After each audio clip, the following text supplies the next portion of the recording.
Hey guys, welcome to our channel. To ये new story अगर आपको अच्छी लगे तो बताइएगा जरूर दोस्तों, अच्छा ना भी लगे तो भी। तो चलिए गाइस शुरू करते हैं न्यू स्टोरी को, फल पाठ को। वन दर्दनाक मौत। प्यार, विश्वास और भरोसा, ये शब्द ऐसा लगता है कि इस दुनिया में एक्सपायर ही नहीं होते। आज के दिनों में लोग अपने मतलब और फायदे के लिए ही साथ रहते हैं, और प्यार तो सिर्फ जिस्म और पैसों के लिए किया जाता है। क्या इस मतलबी दुनिया में प्यार नाम की कोई चीज नहीं है? एक सुनसान जंगली इलाके में, जहां किसी का आना जाना वर्जित था क्योंकि यहां पर जंगली जानवर के पाए जाने की बहुत आशंका रहती थी। उसी इलाके के एक किनारे पर छोटी सी झोपड़ी थी, जिसके आसपास कुछ लोग अपने हाथों में बंदूकें लेकर खड़े थे। उन सभी लोगों ने काले कपड़े पहने हुए थे, देखने से वे किसी अमीर खानदान के बॉडीगार्ड लग रहे थे। उसी झोपड़ी के अंदर एक 23 साल की मासूम और खूबसूरत लड़की को लकड़ी की कुर्सी में बिठाकर बांध दिया गया था। उसके चेहरे पर कुछ जख्म थे, जिनमें से कुछ ताजे दिख रहे थे और कुछ पुराने।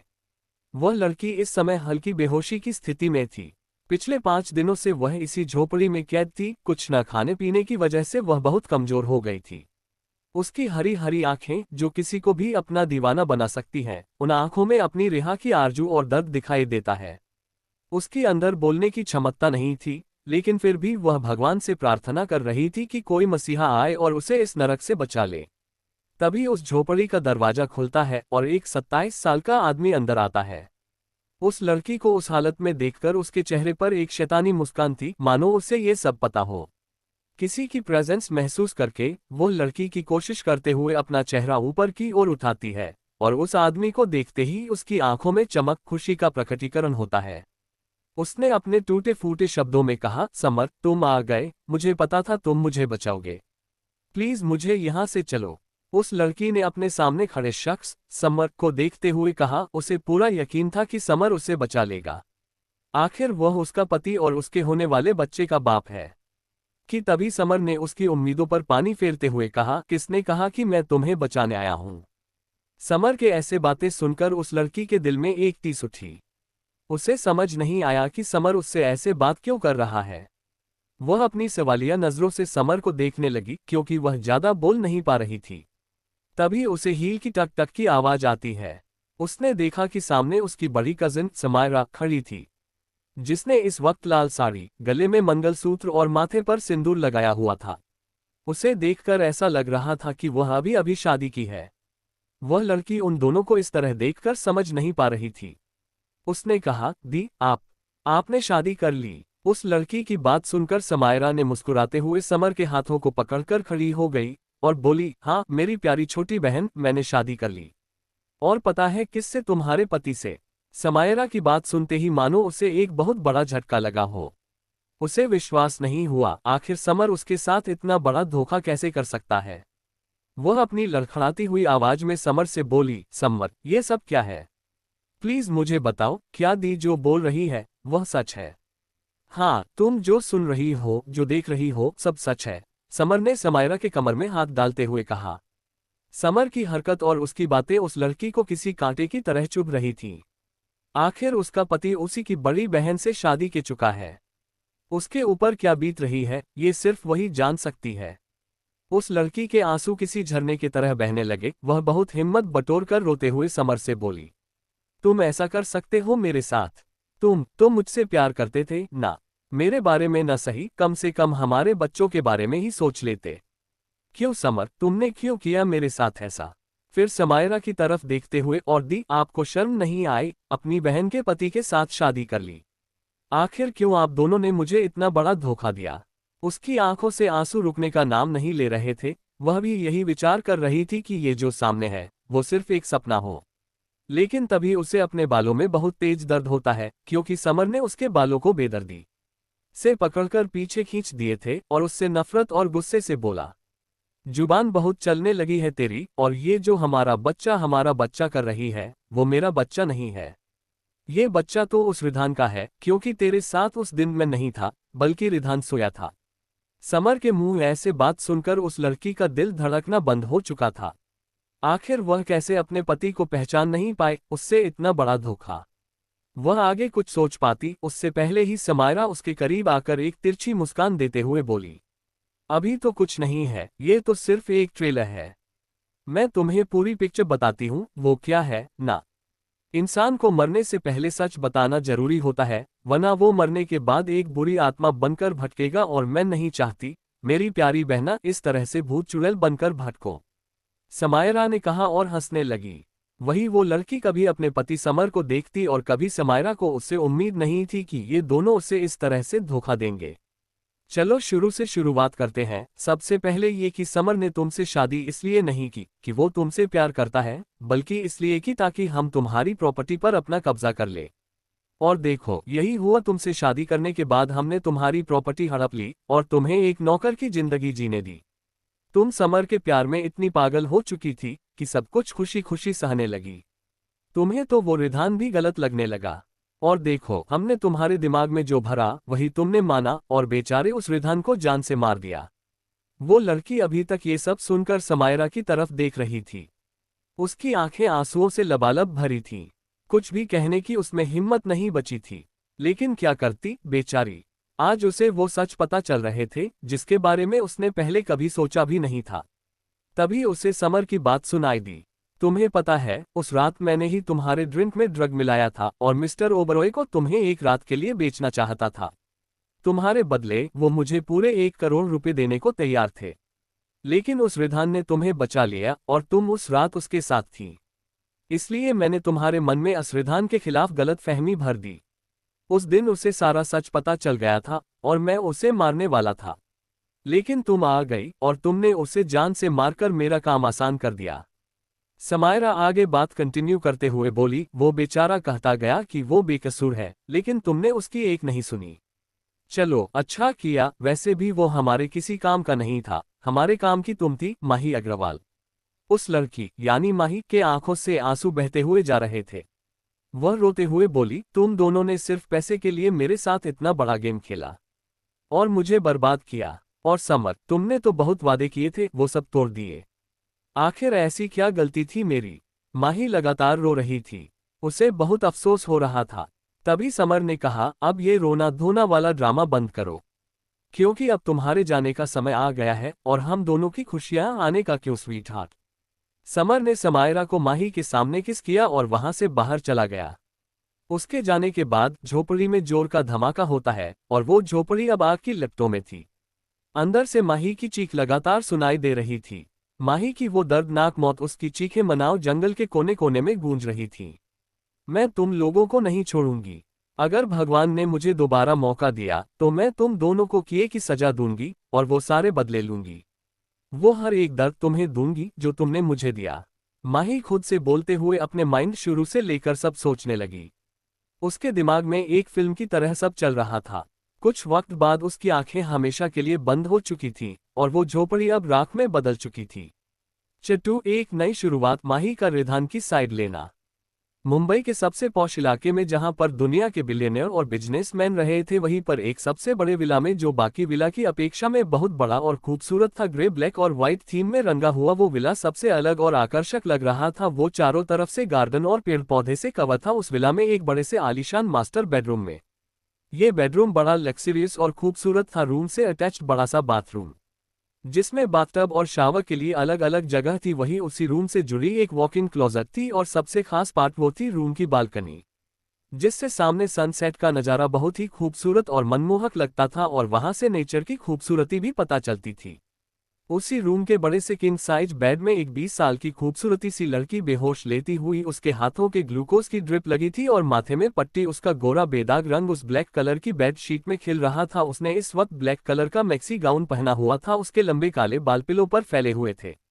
नहीं, अचानक उस लड़की की आंख एक चीख के साथ खुली। ये मैं कहाँ हूँ? उसने चारों तरफ देखा, तभी उसे ये कमरा कुछ जाना पहचाना लगा। ये मैं रिधान के रूम में हूँ, लेकिन मैं तो मर चुकी थी और ये मेरे हाथ में ड्रिप। वो लड़की अपनी आंखों में परेशानी लिए खुद से सवाल करते हुए अपने चेहरे को छूने लगती है, क्योंकि इस वक्त उसके चेहरे शरीर पर किसी भी तरह के चोट का निशान नहीं था कि तभी उसकी नज़र बेड के साइड टेबल में रखे फोटो फ्रेम वाले कैलेंडर में गई। समय और तारीख देखते ही उसकी आंखें चौड़ी हो गई। क्या सच में मेरा पुनर्जन्म हुआ है? लेकिन ये कैसे हो सकता है? मैंने तो अपनी किताबों और नॉवेल में ही इसके बारे में पढ़ा है। अगर ये सच है तो मैं बहुत खुश हूँ कि भगवान ने मुझे दोबारा मौका दिया अपनी गलती सुधारने का और उन लोगों से बदला लेने का। मैं इस बार वो मासूम माही नहीं बल्कि माही अग्रवाल बनकर जाऊंगी, उन लोगों को उनकी औकात जरूर दिखाऊंगी। माही की हरी आंखों में इस वक्त नफरत और गुस्से के मिले जुले भाव थे। एक तरफ वो बहुत खुश थी कि भगवान ने उसे मौका दिया उन लोगों से बदला लेने का, और दूसरी तरफ उसे इस बात का बहुत दुख था कि आखिर उसके सामने समर की सच्चाई थी, जिसने उसकी बड़ी बहन के साथ मिलकर उसे धोखा दिया।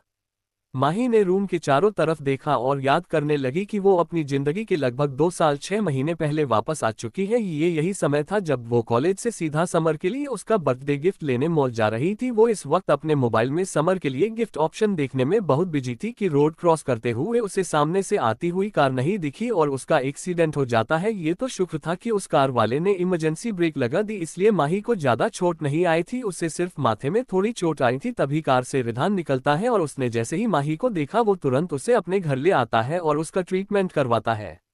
ये सोचते ही माही की आंखें नम हो जाती है, क्योंकि उसने अपने पिछले जन्म में रिधान को जान से मार डाला था। आखिर वो उससे नफरत करती थी, लेकिन वो नफरत भी समर ने उसके दिमाग और दिल में डाली थी, क्योंकि रिधान हर वक्त माही को प्रोटेक्ट करता था और उसे प्यार भी करता था। लेकिन समर ने माही के दिमाग में रिधान की प्ले बॉय वाली छवि बना दी थी। वो अपने ख्यालों में बिजी थी कि तभी उसे किसी के कदमों की आवाज सुनाई देती है। वो समझ जाती है कि इस वक्त कौन था, इसलिए वो तुरंत वापस आंख बंद करके लेट जाती है। रिधान रूम में आता है। वो दिखने में किसी ग्रीक गॉड की तरह था। रिधान एक हैंडसम अट्रैक्टिव पर्सनैलिटी वाला था। उसके ब्राउन सिल्की हेयर हमेशा उसके माथे पर आके उसके लुक को इन्हेंस कर देते थे और उसकी वो ब्लू आइज जिसे पूरी दुनिया की लड़कियां देखकर पागल हो जाती थी। लेकिन ये तो किसी और ही आंखों का दीवाना था। रिधान अंदर आते ही बेड पर लेटी हुई माही को देखता है। उसके चेहरे पर अभी कोई भाव नहीं था। वो माही के सिरहाने आके बैठकर उसके बालों को सहलाने लगता है। रिधान के टच से माही के शरीर के एक अजीब से उलझन होने लगती है कि तभी उसे याद आता है कि पीछे जन्म में वो जब होश आने पर रिधान को अपने सामने देखती है तो उसे एक थप्पड़ मारती है, क्योंकि वो अपने इस हालत का जिम्मेदार रिधान को मानती थी। माही अपने किए पर बहुत शर्मिंदा थी। तभी उसे कुछ जानी पहचानी आवाज सुनाई देती है, माही, माही, तुम ठीक हो ना? ये आवाज समर की थी। माही इस आवाज को भला कैसे भूल सकती थी। उसे समर की आवाज और उसे प्रेजेंस ही नफरत होने लगी थी। धीरे धीरे उसे अपने पास्ट का याद आता है कि वो कैसे समर जैसे धोखेबाज इंसान पर भरोसा करके इतनी बड़ी गलती कैसे कर सकती है। तुम्हारी हिम्मत कैसे हुई माही को यहाँ लाने की और उसकी ये हालत? रिधान, तुम जानते हो ना कि माही मेरी मंगेतर है, फिर भी तुम। उद्धरण चिन्ह। समर आगे कुछ बोलता उससे पहले ही रिधान ने उसे एक गुस्से वाली नजर से देखा और कहा, मुझे कोई शौक नहीं है तुम्हारी मंगेतर को अपने घर अपने रूम में लेके आने का। वो तो मेरी कार से एक्सीडेंट हुआ था, इसलिए मैं इसे यहाँ ले आया, और अब तुम आ गए हो तो ले जाओ अपनी मंगेतर को। रिधान की बातें माही को बिल्कुल अच्छी नहीं लगी, लेकिन वो जानती थी कि रिधान माही से नाराज रहता है और उसकी हरकतें भी ऐसे ही थी कि वो समर पर भरोसा करके रिधान को हमेशा गलत कहती और उससे नफरत करती। माही अब धीरे धीरे अपनी आंखें खोलती है। उसे होश में आता हुआ देखकर रिधान जैसे ही उसके करीब बढ़ता कि उससे पहले ही समर माही के पास जाकर उसे आराम से बेड में बिठाने लगता है। समर के हाथ माही के कंधे के छू रहे थे, जिससे रिधान की मुट्ठी आपस में कस जाती है। उसे बिल्कुल पसंद नहीं थी कि रिधान माही को टच करे या उसके पास भटके। समर माही के सामने अच्छा बनने का नाटक करते हुए अपने चेहरे पर परेशानी लाते हुए उसके हाथ पकड़ा है और बोला, माही प्लीज मुझे माफ कर दो, मैं उस वक्त तुम्हारे साथ नहीं था। तुम अब कैसा फील कर रही हो? समर की बातें और उसका चेहरा देखने से ही माही को गुस्सा आ रहा था। उसका मन कर रहा था कि वो समर को अभी यही जान से मार दे, लेकिन वो ऐसे आसानी से नहीं मार सकती थी। वो भी उससे तड़पा तड़प कर अपना बदला लेगी। उसने झूठी मुस्कान के साथ कहा, मैं अब ठीक हूँ। उद्धरण चिन्ह। थैंक गॉड तुम ठीक हो। तुम अभी के अभी मेरे साथ घर चल रही हो, क्योंकि तुम्हें पता है तुम्हारी ये हालत किसने की? इस रिधान ने इसी के जानबूझकर तुम्हें टक्कर मारी ताकि ये तुम्हें जान से मार सके और तुम्हें मुझसे दूर कर सके।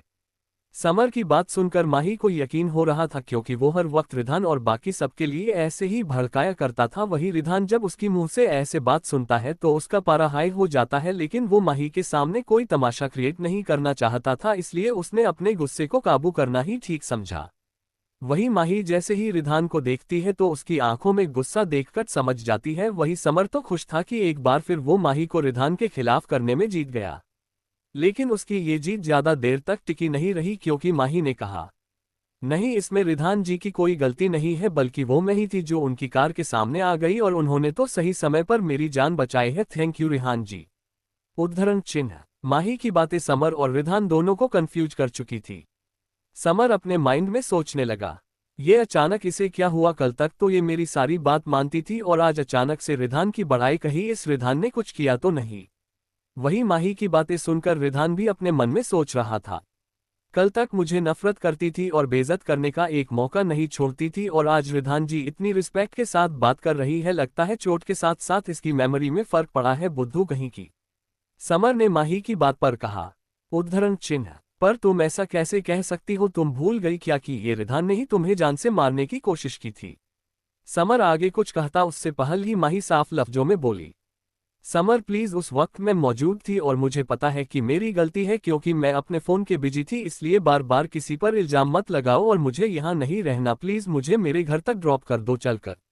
उद्धरण चिन्ह। माही ने जानबूझकर समर से घर छोड़ने के लिए कहा क्योंकि वो अभी ऐसा कोई कदम नहीं उठाना चाहती थी जिससे किसी को शक हो। वही रिधान ने एक पल के लिए देखा और फिर वहां से चला गया। समर के माही को सपोर्ट दिया और उसके घर तक ड्रॉप कर दिया। पूरे रास्ते भर दोनों के बीच बात नहीं हुई क्योंकि माही ने ये कहकर मना कर दिया था कि उसके सर में दर्द है तो वो थोड़ा रेस्ट करना चाहती थी। थोड़ी ही देर में समर माही को जैसे ही घर में लाया तो सब लोग परेशान हो गए। माही तुरंत जाकर अपने पापा राजीव जी को गले लगा लेती है। राजीव जी भी उसे अपने बाहों में भर लेते हैं और परेशान होते हुए बोले, क्या हुआ मेरी प्रिंसेस को?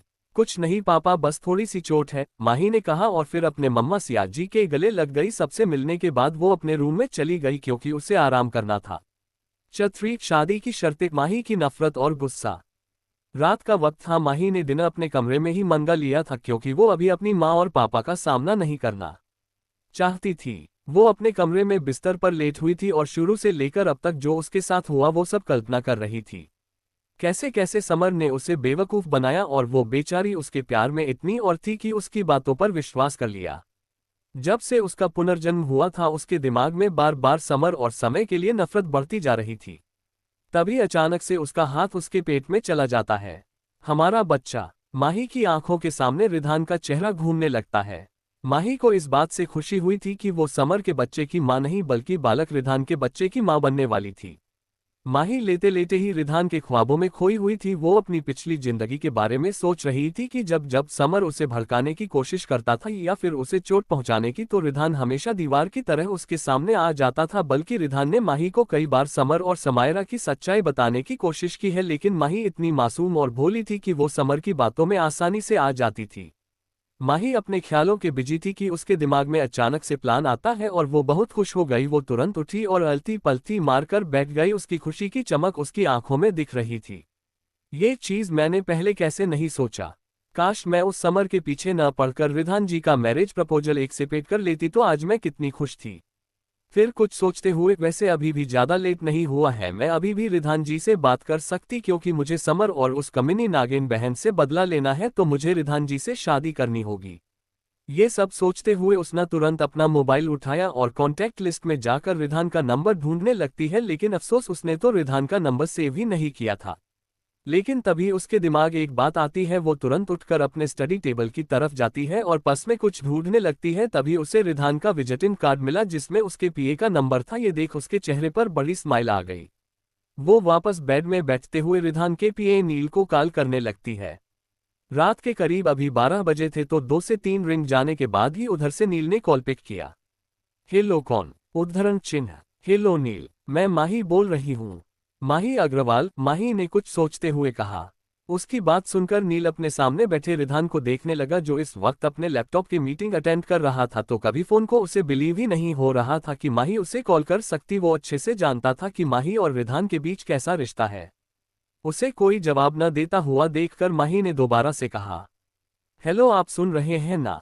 उद्धरण चिन्ह। जी मैम बताए, नील अपने होश में आते हुए बोला, लेकिन उसे अभी भी यकीन नहीं हो रहा था। उसके कहने पर माही अपनी मासूम सी आवाज में बोली, वो मुझे रिधान जी से बात करनी है, क्या आप मेरी बात करवा दोगे? उद्धरण चिन्ह। माही की बात सुनकर नील को दूसरा झटका लगा। वही रिधान जो तब से नील के एक्सप्रेशन देख रहा था, उसने अपनी मीटिंग ओवर करते हुए नील से कहा, किसकी कॉल है और ये तुम्हारे चेहरे पर 12 क्यों बजे हुए है? बॉस वो माही मैम की कॉल है, वो आपसे बात करना। नील आगे कुछ बोलता उससे पहले ही रिधान ने उसके हाथ से फोन ले लिया और अपने कान पर लगाते हुए बोला, हेलो। माही जो रिधान की आवाज सुनकर मंत्रमुग्ध हो चुकी थी, उसको धड़कन की स्पीड ऑटोमेटिक बढ़ने लगी थी। वही रिधान भी फोन से माही की सांसों को सुन रहा था। वो माही को बचपन से ही चाहता था, लेकिन माही की खुशी समर में देखकर वो माही से दूर रहने लगा था, पर दिल कहाँ मानता है। हेलो, मुझे आपसे कुछ बात करनी है। माही ने धीमी मगर मैग्नेटिक आवाज में कहा। उसकी बात सुनकर रिधान ने हम जवाब दिया और कहा, बोलो, मैं सुन रहा हूं। रिधान बाहर से तो खुद को कठोर दिखा रहा था लेकिन अंदर ही अंदर वो खुश था। उसकी बात सुनकर माही ने कहा, मैं अभी आपसे मिलना चाहती हूं क्योंकि मुझे जो बात करनी है वो फोन पर नहीं बल्कि मिलकर करनी है। क्या आप फ्री है? उद्धरण चिन्ह। माही की बातें सुनकर रिधान खुश हुआ लेकिन अचानक से माही का मिलना उसे समझ नहीं आया। फिलहाल उसने ये सब साइड किया और माही से कहा, मैं न्यू एरा गार्डन के पास तुम्हारा वेट करूंगा। उद्धरण चिन्ह। मैं बस 5 मिनट में आए, माही ने कहा और कॉल कट कर दिया। माही के घर से 100 मीटर की दूरी पर ही न्यू एरा किंडर गार्डन था।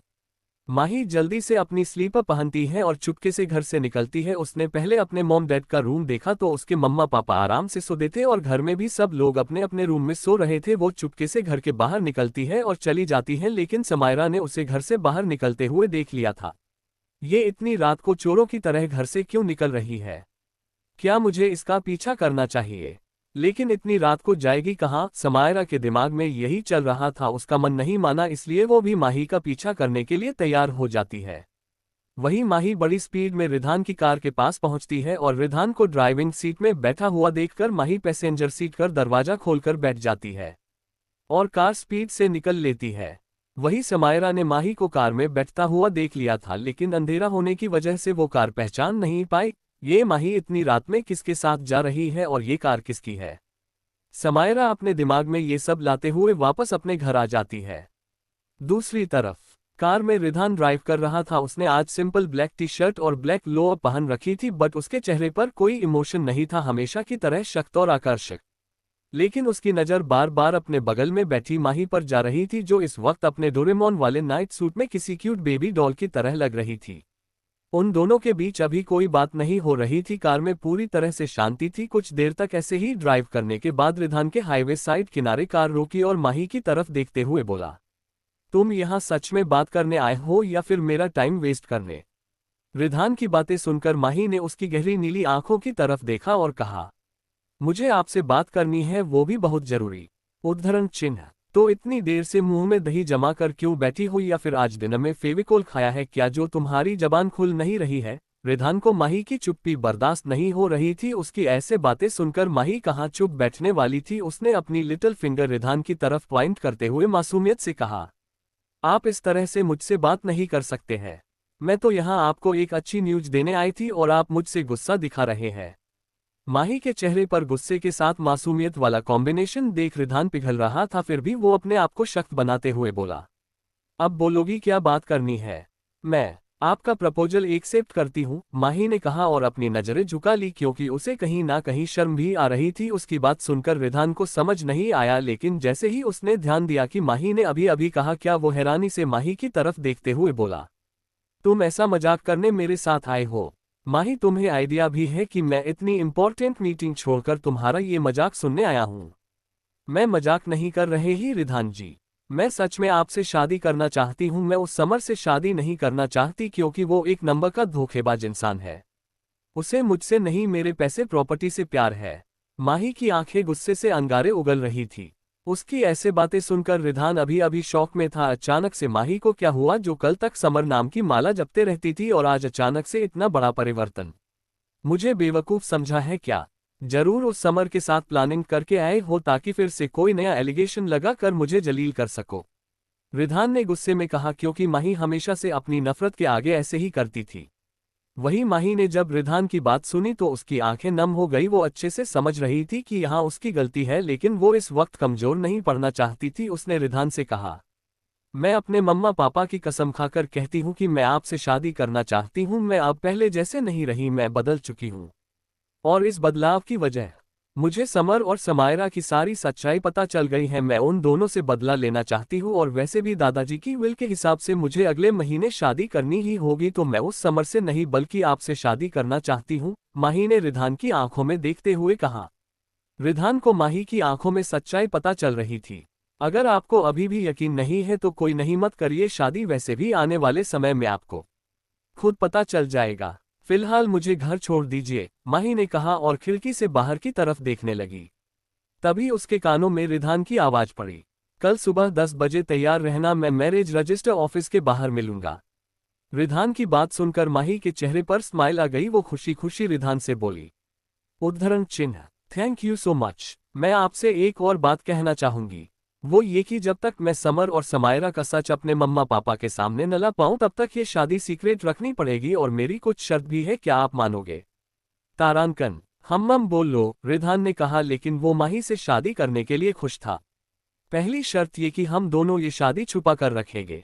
दूसरी शर्त ये कि आप बिना परमिशन के मुझे टच नहीं करोगे, आई मीन वो वाला जो एक पति पत्नी के बीच होता है, क्योंकि अभी मैं उसके लिए थोड़ा टाइम लेने वाली हूँ।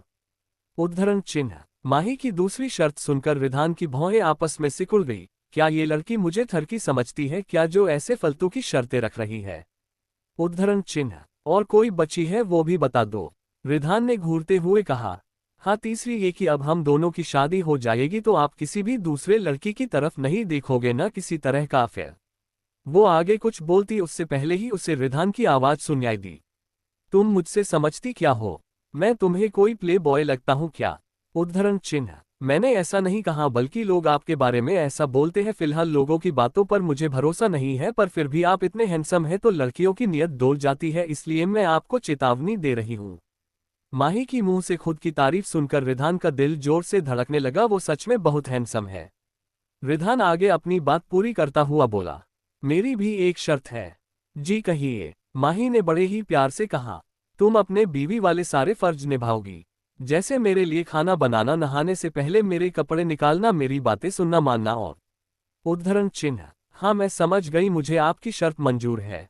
तो अब कल शादी करे, माही ने कहा। उसकी बात पर रिधान मुस्कुराकर बोला, शादी की शर्तें हो गई और अब कल शादी होगी, लेकिन एक बार फिर से सोच लेना, कहीं तुम अपनी बात से मुकर ना जाओ।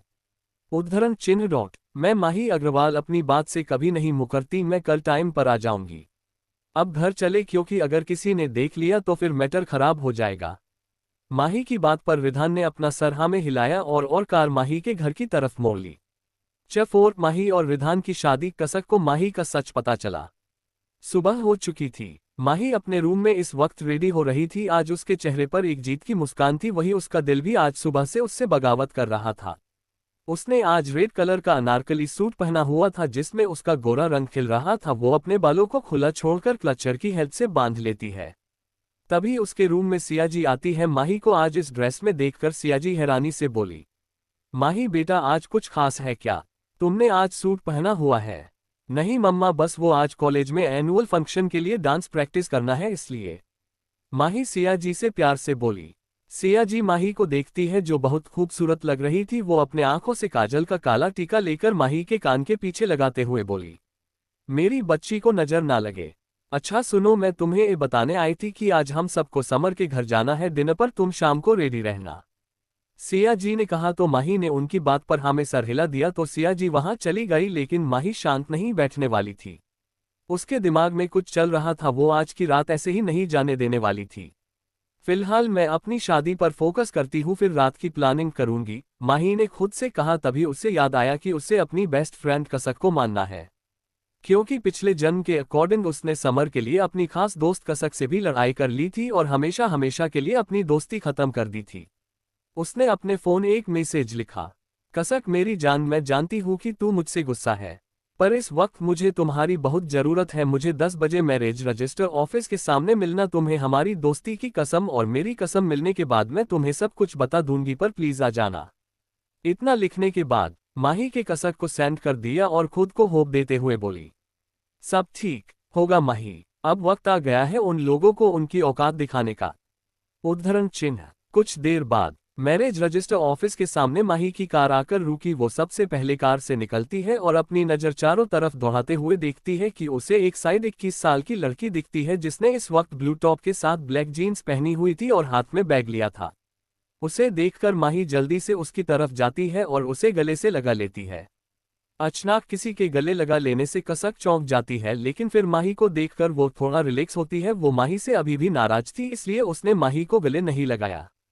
उसकी नाराजगी देखकर माही मायूस हो जाती है। वो कसक का हाथ पकड़कर बोली, आई एम सॉरी कसक, जो मैंने तेरी बात कर भरोसा नहीं किया, लेकिन मुझे सब सच पता चल गया है और अब मैं समर और समायरा से बदला लेकर रहूंगी, पर इसमें मुझे तुम्हारी हेल्प चाहिए।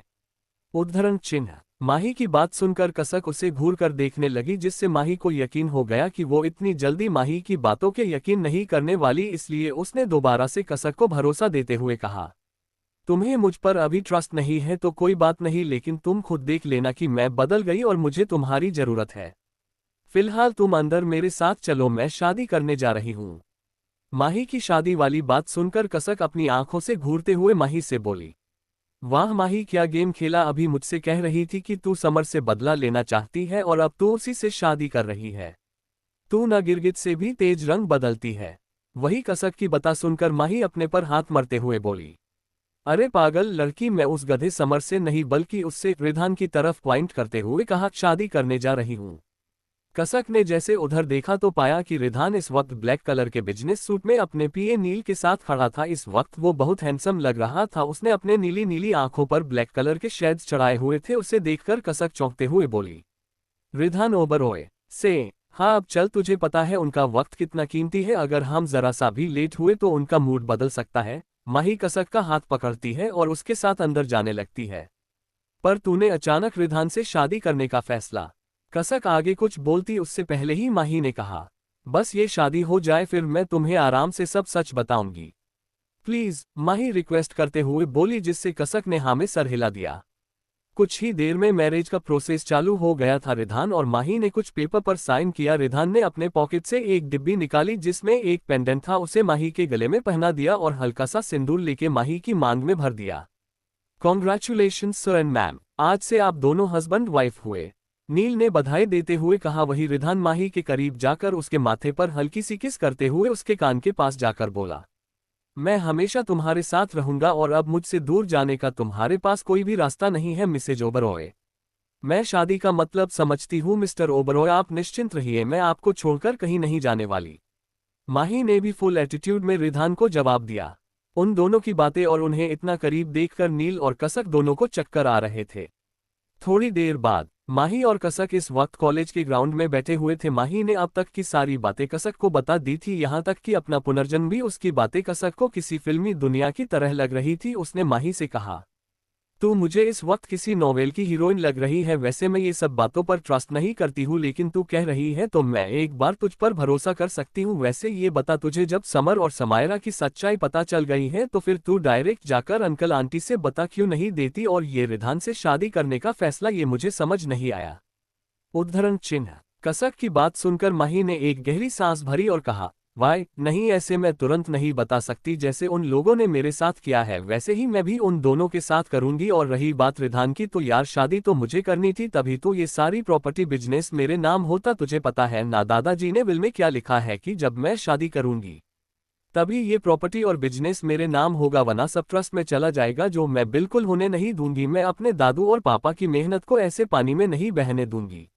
और रही बात रिधान से शादी करने की, तो वो हमेशा मुझे प्रोटेक्ट करते हैं और वो कभी मेरे प्रॉपर्टी और बिजनेस के लिए मुझसे रिलेशन नहीं रखेंगे, क्योंकि उनके पास खुद का इतना बड़ा बिजनेस और वो मुझे अच्छे भी लगते हैं।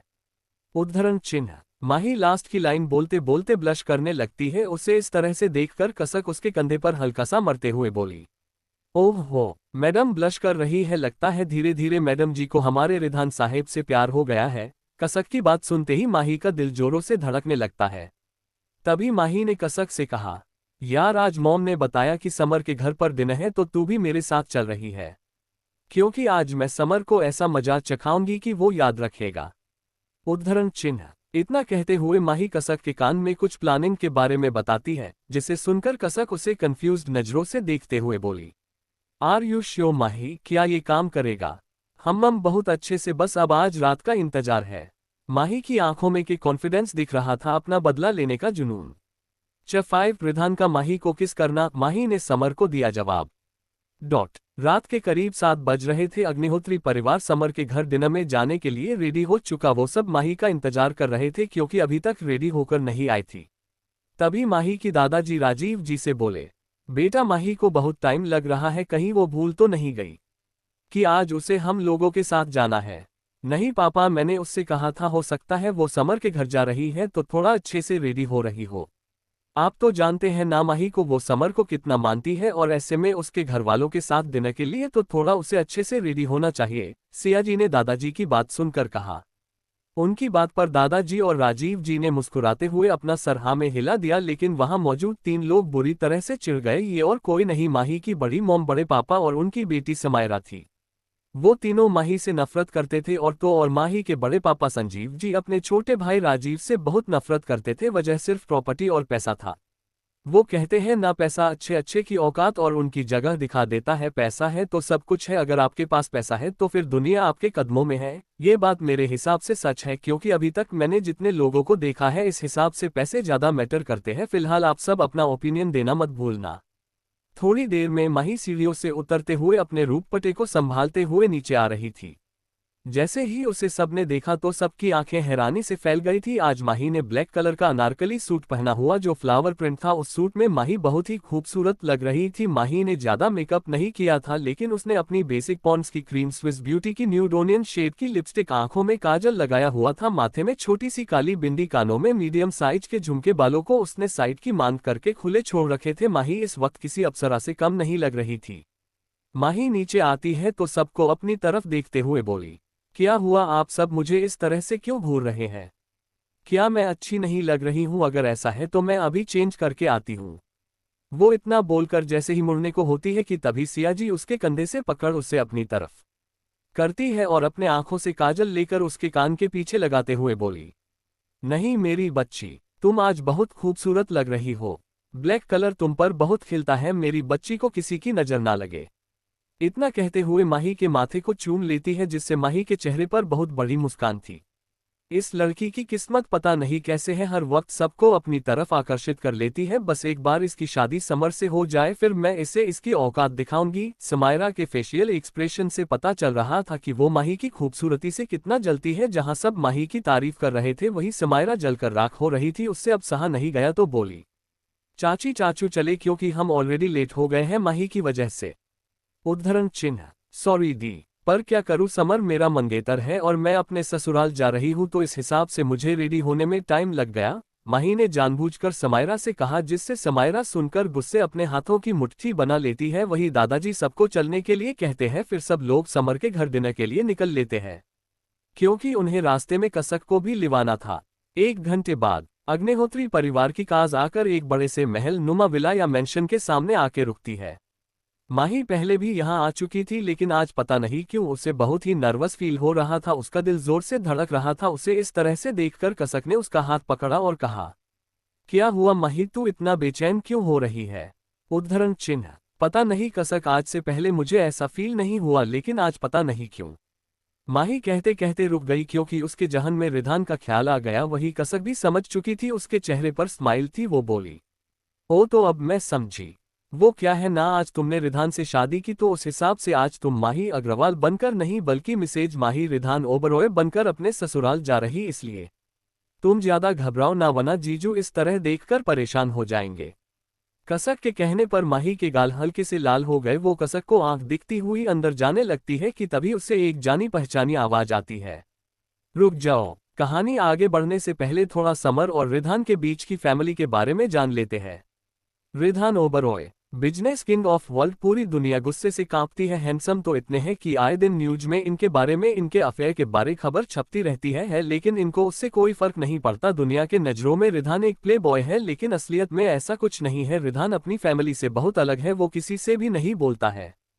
हर्षवर्धन ओबरॉय, रिधान के दादाजी। यशोधरा ओबरिया, रिधान की दादी। हर्षवर्धन जी के 2 बेटे और 1 बेटी है। अशोक ओबरॉय, हर्षवर्धन जी के बड़े बेटे और रिधान के डैड। रिधान और उसके डैड का 36 का आंकड़ा है, वजह आगे पता चलेगी। लावण्या ओबरॉय, अशोक ओबरॉय की दूसरी पत्नी और समर की मॉम और रिधान की सौतेली मॉम। लालची औरत, समर और रिधान सौतेले भाई है। रिधान की मॉम अपने छोटी बेटी खुशी को जन्म देने के 6 महीने बाद ही उनकी डेथ हो गई थी। ये उनकी डेथ मिस्टीरियस थी। कोमल जी की डेथ होने के बाद अशोक जी लावण्या और समर को घर ले आए थे, जो घर में किसी को पसंद नहीं था। खुशी ओबरॉय, रिधान की छोटी और लाडली बहन, उम्र 19 साल, अभी इंटर पास किया है। अनमोल ओबरॉय, हर्षवर्धन जी के छोटे बेटे। रिधान के चाचा बहुत ही सीधे हैं। स्नेहा ओबरॉय, अनमोल जी की पत्नी, रिधान की चाची। कोमल जी के चले जाने के बाद रिधान और खुशी का मां की तरह ख्याल रखा है, बहुत ही अच्छी है। रोहित ओबरॉय, स्नेहा और अनमोल जी का बेटा, रिधान का भाई। रिधान पर जान छिड़कता है। नील, रिधान का असिस्टेंट इनकी कोई फैमिली नहीं, रिधान को एक एक्सीडेंट में मिले थे। साहिल आहूजा, रिधान का बेस्ट फ्रेंड और एंटरटेनमेंट जगत का सितारा, ये बहुत ही बड़े एक्टर है। राघव मित्तल, रिधान का बेस्ट फ्रेंड। राघव रिधान का अंडरवर्ल्ड का काम देखता है। कुल मिलाकर रिधान ने राघव को अंडरवर्ल्ड का किंग बना दिया है। उसके बहुत बड़े बड़े दूर के कनेक्शन है।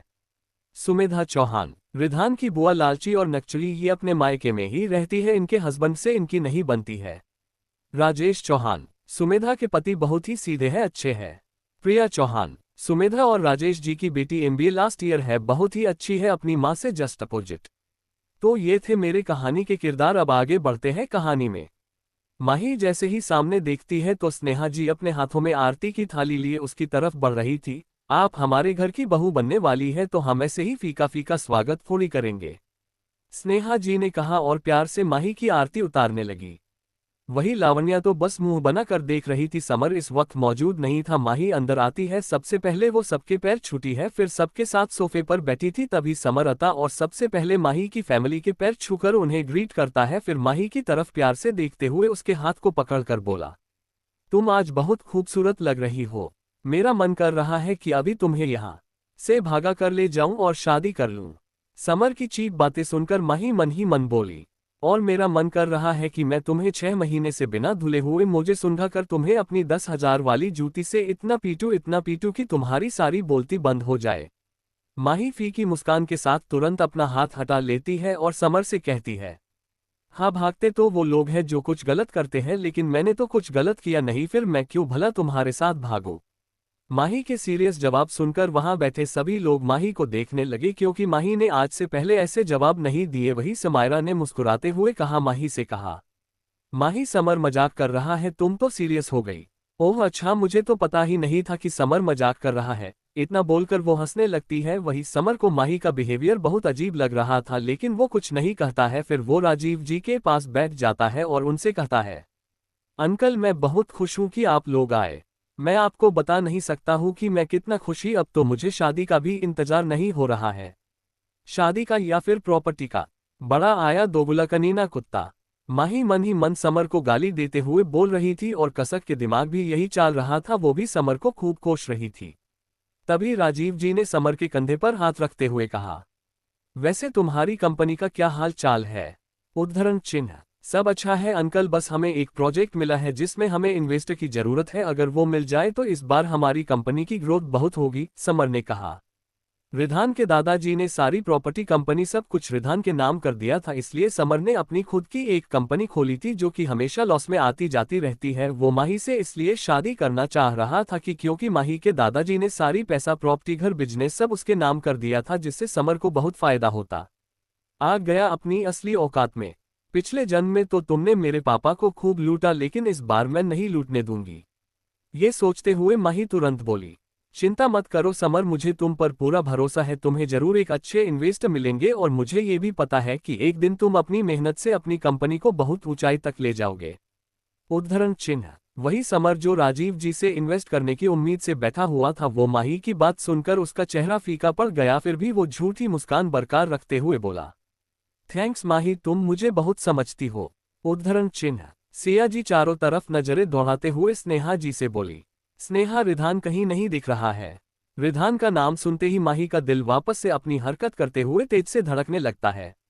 दीदी आपको तो पता है ना, वो अकेले ही अपने रूम में रहता है, बहुत ही कम वो हम लोगों को दिखता है। सुबह जल्दी ऑफिस चला जाता है और रात में देर से आता है। स्नेहा जी उदास होते हुए बोली, लेकिन फिर भी वो खुश थी कि रिधान ने उन्हें अपनी मां जैसा दर्जा दिया था। वही समायरा बार बार समर को इस तरह से माही की बड़ाई करते हुए देखकर चिढ़ रही थी, इसलिए वो सबसे वॉशरूम का बहाना बनाकर वहां से चली जाती है। तभी स्नेहा जी ने कहा, अब बातें बाद में होंगी, पहले चलकर सब खाना खा लेते हैं। उद्धरण चिन्ह, स्नेहा जी की बात पर सबने हाँ में हाँ मिलाया और डाइनिंग एरिया की तरह जाने लगे कि समर ने कहा, आप सब चलिए, मैं एक कॉल करके आता हूँ, ऑफिस से कॉल है। उसके जाते ही कसक माही के कान में बोली, ऑफिस का कॉल है या समायरा चुड़ैल का, तुम कहो तो दोनों को अभी रंगे हाथ पकड़ लूं। उद्धरण चिन्ह, कसक को इतना हाइप हुआ देखा कर माही उसे रोकते हुए बोली, सब कुछ प्लान के हिसाब से होगा, तुम्हें पता है ना क्या करना है। उद्धरण चिन्ह, हाँ मैं समझ गई, कसक ने कहा। वो दोनों भी सबके डाइनिंग एरिया की तरह जाने लगी। दूसरी तरफ फर्स्ट फ्लोर के कॉरिडोर में समायरा और समर के दूसरे के बहुत करीब खड़े हुए थे। समर ने समायरा के कमर में हाथ डालकर उसे खुद के करीब किया हुआ था। वही समायरा गुस्से में समर को देख रही थी। बस भी करो जान, कब तक गुस्सा रहोगी ऐसे? तुम्हें पता है ना, मुझे उस माही के साथ ये नाटक करना पड़ेगा, तभी तो मैं और अपने आने वाली जिंदगी में एक लग्जरियस लाइफ जी पाएंगे। फिर वो समायरा की तरह झुकते हुए बोला, वैसे तुम्हारी खूबसूरती उस माही के सामने कुछ भी नहीं है, तुम बहुत हॉट लग रही हो, मन कर रहा है तुम्हें बस खा जाऊं। इतना कहते हुए समर समायरा के होंठों पर अपने होंठ रखकर किस करने लगता है और समायरा भी उसका पूरा साथ दे रही थी। दूसरी तरफ सब लोग डाइनिंग एरिया में आके बैठ चुके थे और आपस में बातें कर रहे थे, क्योंकि अभी वहां की शेफ गर्म गर्म भटूरे और पुड़िया तल रहे थे। माही कसक के कान में बोली, मैं उस समर के रूम में जा रही हूं, तुम ध्यान रखना, क्योंकि मुझे उसके रूम से वो फाइल निकलनी है। कसक ने हाँ में सर हिलाया और माही सबसे वॉशरूम का बोल वहां से चली जाती है। सब बिजी थे तो किसी ने ध्यान नहीं दिया। माही इस वक्त गलती से 4th फ्लोर में आ चुकी, लेकिन उसे जाना 3rd फ्लोर में था। ये सोचते ही वो बोली, हे भगवान, ये मुझे कहाँ फंसा दिया, ये फ्लो तो रिधान जी का है जहाँ किसी का भी आना मना है। अब अगर कहीं उन्होंने मुझे देख लिया तो इससे पहले वो देखे मुझे यहाँ से निकल जाना चाहिए। ये सोचते हुए वो जैसे ही वापस मुड़ने को होती है कि कोई अचानक उसका हाथ पकड़कर एक रूम में खींच लेता है। ये सब इतना जल्दी हुआ कि माही समझ नहीं पाए। उसे तब महसूस हुआ जब वो खुद को एक अंधेरे कमरे में पाती है। उसने अपने सामने एक शख्स को देखा, वो चिल्लाने को हुई, लेकिन उस शख्स ने माही के मुंह को बंद कर रखा था। माही इस वक्त बहुत घबराई हुई थी। तभी उसे किसी की जानी पहचानी आवाज सुनाई देती है, इतना घबरा क्यों रही हो स्वीट हार्ट? इतना बोलते हुए रिधान उसके चेहरे से अपना हाथ हटाता है और उसकी गहरी हरी आंखों में देखने लगता है। रिधान ने इस वक्त रूम में कुछ लाइट्स ऑन कर दी थी, जिससे माही को रिधान का हैंडसम चेहरा दिख रहा था। वो आई एम सॉरी, मैं गलती से इस फ्लो पर आ गई, स्नेहा चाची ने माना किया था, फिर भी। इतना बोलते हुए रुक जाती है। फिर कुछ सोचते हुए वो रिधान को घूरते हुए बोली, मैं क्यों सॉरी बोलूं, अब तो मैं बीवी हूं आपकी और मेरा हक बनता है आप पर, आपके रूम में। मैं तो बिना वजह से ही परेशान हो रही थी। माही का खुद को बीवी बताना रिधान को पिघला गया। वो माही के पतली कमर में हाथ डालकर खुद के करीब कर लेता है। माही की धड़कन अब उसका साथ नहीं दे रही थी। वो इतना शोर कर रही थी कि रिधान को भी उसकी बढ़ी हुई धड़कनें सुनाई दे रही थी। माही के हाथ इस वक्त रिधान के कंधे पर थे। वही रिधान उसके करीब आते हुए बोला, और तुम सिर्फ मेरी हो। रिधान की बातों में जुनून, उसका प्यार झलक रहा था। इतना कहते हुए वो माही के माथे को हौले से चूम लेता है, जिससे माही की आंखें अपने आप बंद हो जाती है। रिधान को माही आज बहुत खूबसूरत लग रही थी। वो उसकी बंद हुई पलकों को भी बारी बारी से चूम लेता है। माही की पकड़ अब रिधान के कंधे पर कस चुकी थी। उसने समर को आज तक इतना करीब नहीं आने दिया था जितना रिधान आज उसके करीब था। माही से अब रहा नहीं गया। वो सब नीचे इंतजार कर रहे हैं, मुझे चलना चाहिए, माही ने बहुत ही हिम्मत के साथ कहा। रिधान का मन तो नहीं था उसे छोड़ने का, लेकिन वो अभी माही के साथ जल्दबाजी नहीं करना चाहता था। लेकिन वो माही को आसानी से छोड़ भी नहीं सकता था, इसलिए वो माही के कान के करीब जाके बहुत ही सेडेक्टिव वॉइस में बोला, आज हमारी सुहागरात है बीवी, तो तैयार रहिएगा। उद्धरण चिन्ह। इतना कहते हुए माही के गाल पर किस करता है और माही को जाने के लिए कहता है, अब तुम जा सकती हो, वरना अगर मेरा मूड बदल गया तो।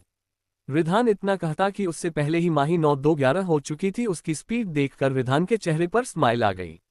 माही दौड़ते हुए सबके पास आती है। उसने देखा कि सब लोग डाइनिंग टेबल पर बैठे थे। समर और समायरा को एक साथ बैठा देखकर माही के चेहरे पर स्माइल आ गई। क्या हुआ, तुम कहाँ चली गई थी और तुम्हारे चेहरे को क्या हुआ? समर ने माही के लाल हुए चेहरे को देखते हुए कहा, हाँ प्रिंसेस, क्या हुआ, सब ठीक है ना? राजीव जी की बात सुनकर माही चेयर में बैठते हुए बोली, कुछ नहीं पापा, मैं वॉशरूम गई थी लेकिन वहां बड़ा सा चूहा देखकर डर गई, इसलिए मैं भागते भागते यहां आ गई। उद्धरण चिन्ह। माही ने इतना ही कहा था कि तभी वहां पर एक रौबदार आवाज गूंज उठती है। सब लोग उस तरफ देखते हैं तो सबकी नजर डर और हैरानी से फैल जाती है। च6 माही का प्लान, रिधान का माही को छेड़ना। माही से अब रहा नहीं गया। वो सब नीचे इंतजार कर रहे हैं, मुझे चलना चाहिए, माही ने बहुत ही हिम्मत के साथ कहा। रिधान का मन तो नहीं था उसे छोड़ने का, लेकिन वो अभी माही के साथ जल्दबाजी नहीं करना चाहता था। लेकिन वो माही को आसानी से छोड़ भी नहीं सकता था, इसलिए वो माही के कान के करीब जाके बहुत ही सेडेक्टिव वॉइस में बोला, आज हमारी सुहागरात है बीवी, तो तैयार रहिएगा। उद्धरण चिन्ह। इतना कहते हुए माही के गाल पर किस करता है और माही को जाने के लिए कहता है, अब तुम जा सकती हो, वरना अगर मेरा मूड बदल गया तो। रिधान इतना कहता कि उससे पहले ही माही 9:02:11 हो चुकी थी। उसकी स्पीड देखकर रिधान के चेहरे पर स्माइल आ गई। माही दौड़ते हुए सबके पास आती है। उसने देखा कि सब लोग डाइनिंग टेबल पर बैठे थे। समर और समायरा को एक साथ बैठा देखकर माही के चेहरे पर स्माइल आ गई। क्या हुआ, तुम कहाँ चली गई थी और तुम्हारे चेहरे को क्या हुआ? समर ने माही के लाल हुए चेहरे को देखते हुए कहा। हाँ प्रिंसेस, क्या हुआ, सब ठीक है ना? राजीव जी की बात सुनकर माही चेयर में बैठते हुए बोली। कुछ नहीं पापा, मैं वॉशरूम गई थी लेकिन वहां बड़ा सा चूहा देखकर डर गई, इसलिए मैं भागते भागते यहां आ गई। उद्धरण चिन्ह। माही ने इतना ही कहा था कि तभी वहां पर एक रौबदार आवाज गूंज उठती है। सब लोग उस तरफ देखते हैं तो सबकी नजर डर और हैरानी से फैल जाती है। अब आगे। माही अपनी सीट में ही आंख बंद करके बैठे हुई थी और सब लोग बस सामने खड़े रिधान को देख रहे थे, क्योंकि माही को बात पर रिधान ने काफी तेज आवाज में कहा, हमारे घर में चूहा नहीं हो सकता मिस माही, आपको जरूर कोई गलत फहमी हुई है। उद्धरण चिन्ह। इतना कहते हुए माही के बगल खाली चेयर पर बैठ जाता है, जिससे माही और ज्यादा घबराने लगती है। उसे डर नहीं लग रहा था, लेकिन वो अपनी बढ़ी हुई धड़कनों को काबू भी नहीं कर पा रही थी। आज रिधान को डाइनिंग टेबल में बैठा देखकर सभी परिवार वाले हैरान थे और खुश भी, लेकिन लावण्या, समर और बुआ जी के चेहरे पर कोई खुशी नहीं थी। स्नेहा रिधान से पूछती है, बेटा आप यहाँ? उद्धरण चिन्ह। क्यों चाची, मैं आप सबके साथ डिनर नहीं कर सकता क्या? रिधान ने अपनी एक आईब्रो उठाते हुए चाची से कहा। नहीं, मेरा मतलब वो नहीं था, आप आज पहली बार हम लोगों के साथ बैठे हैं इसलिए, लेकिन मुझे बहुत खुशी हुई। स्नेहा जी अपनी आंखों में खुशी की चमक लिए बोलती है। वही रिधान को माही के बगल में बैठा देखकर समर की आंखें छोटी हो गई थी। आज भाई को क्या हो गया, ऐसे तो पहले नहीं थे। खुशी अपने बगल में बैठी प्रिया के कान के पास धीरे से बोली। उसकी बात सुनकर प्रिया ने खुशी को आंख दिखाते हुए कहा, चुपचाप खाना खाओ अभी, वरना भाई ने देख लिया तो अभी गुस्सा करेंगे। उद्धरण चिन्ह। सब आराम से खाना खा रहे थे कि तभी माही को अपने हाथ में रिधान का हाथ महसूस होता है। वो धीरे धीरे माही के हाथों को सहला रहा था। बेचारी का इस वक्त बुरा हाल था। वो रिधान से हाथ छुड़ाने की कोशिश कर रही थी, लेकिन रिधान तो माही को परेशान करने का एक मौका नहीं छोड़ रहा था। लेकिन हद तो तब हुई जब रिधान का हाथ माही के हाथ से हटकर उसकी थाइज में चला गया। माही को ऐसा लग रहा था कि अब वो यहीं पर जमीन में गड्ढा खोदकर उसी में खुद को छुपा ले। एक तो ऊपर से समर समायरा का इस तरह देखना और रिधान का छेड़ना उसे बहुत परेशान कर रहा था। तभी माही के दिमाग में एक आइडिया आया। उसने अपनी पूरी ताकत लगाकर अपने पैर से रिधान के पैर पर हिट किया, जिससे रिधान ने अपना हाथ हटा लिया। इसलिए नहीं कि उसे चोट या दर्द हुआ हो, बल्कि वो अब माही को ज्यादा परेशान नहीं करना चाहता था, वरना वो माही के ऐसे छोटे मोटे हिट से बिल्कुल भी हट नहीं होता, क्योंकि उसकी बॉडी बहुत स्ट्रांग थी। आखिर उसने अपनी बॉडी को जिम में घंटों दिए थे। रिधान के हाथ हटाते ही माही को रिलैक्स फील होता है। तभी उसे समर के खांसने की आवाज आती है और माही के चेहरे पर डेविल स्माइल आ जाती है। माही अपने चेहरे पर झूठी परेशानी लाते हुए बोली, क्या हुआ समर, तुम ठीक हो? अचानक से तुम्हें खांसी आने लगी। उद्धरण चिन्ह। वही समायरा और लावण्या उसके बगल में बैठी थी, तो समायरा उसकी पीठ सहला रही थी और लावण्या उसे पानी पिला रही थी। मॉम, आपको पता है कि मैं तीखा नहीं खाता, फिर भी सब्जी में इतनी मिर्ची है। समर गुस्से में बोला, क्योंकि समर को ज्यादा तीखा खाने से एलर्जी थी। उसका चेहरा लाल हो गया था। उसे देखकर लावण्या स्नेहा जी की तरफ देखते हुए कहा, स्नेहा, तुमने खाना बनवाया था तो एक बार मिर्ची देख लेती। देखो मेरे बेटे का हाल, तुम भी एक माँ हो, तुम आखिर ऐसा कैसा कर सकती हो? उद्धरण चिन्ह। लावण्या स्नेहा जी पर सरासर इल्जाम लग रही थी कि तभी दादाजी की कठोर आवाज सुनाई दी, बस भी करो लावण्या, हर वक्त किसी पर बेबुनियाद इल्जाम लगाना सही नहीं है। एक बार तुम खुद खाना खा कर देखो, खाना एकदम सादा बना है, मिर्ची का तो नमो निशान नहीं है, लेकिन तुम कभी अपनी आदत से बाज नहीं आओगी। दादाजी की आवाज सुनकर लावण्या के मुंह बन गया था, लेकिन वो उन्हें इग्नोर करके समर को खीर खिलाती है। एक स्पून खाते ही समर पूरी खीर वापस से पलट देता है और चिल्लाते हुए बोला, मॉम, ये खीर है या नमकीन, इतना नमक? सब लोग समर को किसी पागल की तरह देख रहे थे। वही माही और कसक मन ही मन खूब हंस रही थी। रिधान तो पहले ही समझ गया था कि ये सारी हरकतें उसकी छोटी सी प्यारी सी शैतान बीवी की है। समर, क्या हो गया है तुम्हें? तुम ऐसे बिहेव क्यों कर रहे हो? खीर तो हम सब ने खाई है, फिर तुम्हें कैसे खीर में नमक लगने लगा? माही अब समर की फिक्र का दिखावा करते हुए बोली, हो सकता है समर के खाने में किसी ने कुछ मिला दिया हो। समायरा जो अब तक चुप बैठी थी, वो अपना दिमाग लगाते हुए बोली। उसकी बात सुनकर लावण्या ने टांट मरते हुए कहा, यहाँ बहुत से लोग हैं जो मेरे बेटे से जलते हैं, जरूर उन्हीं में से किसी ने ये काम किया है। आंटी, अगर ऐसा है तो आप समर की कटोरी की खीर खुद क्यों नहीं खाकर देख लेती? बिना वजह हम सब पर इल्जाम लगा रही है। और आपके बेटे में ऐसे क्या खूबी है जो हम लोग जलेंगे? रोहित, जो अब तक चुप बैठा था, उसने कहा, क्योंकि वो अपने परिवार और भाई के खिलाफ कुछ नहीं सुन सकता था। रोहित की बात सबको सही लगी तो लावण्या ने खीर टेस्ट किया तो उसे नमक नहीं बल्कि खीर मीठी लगी।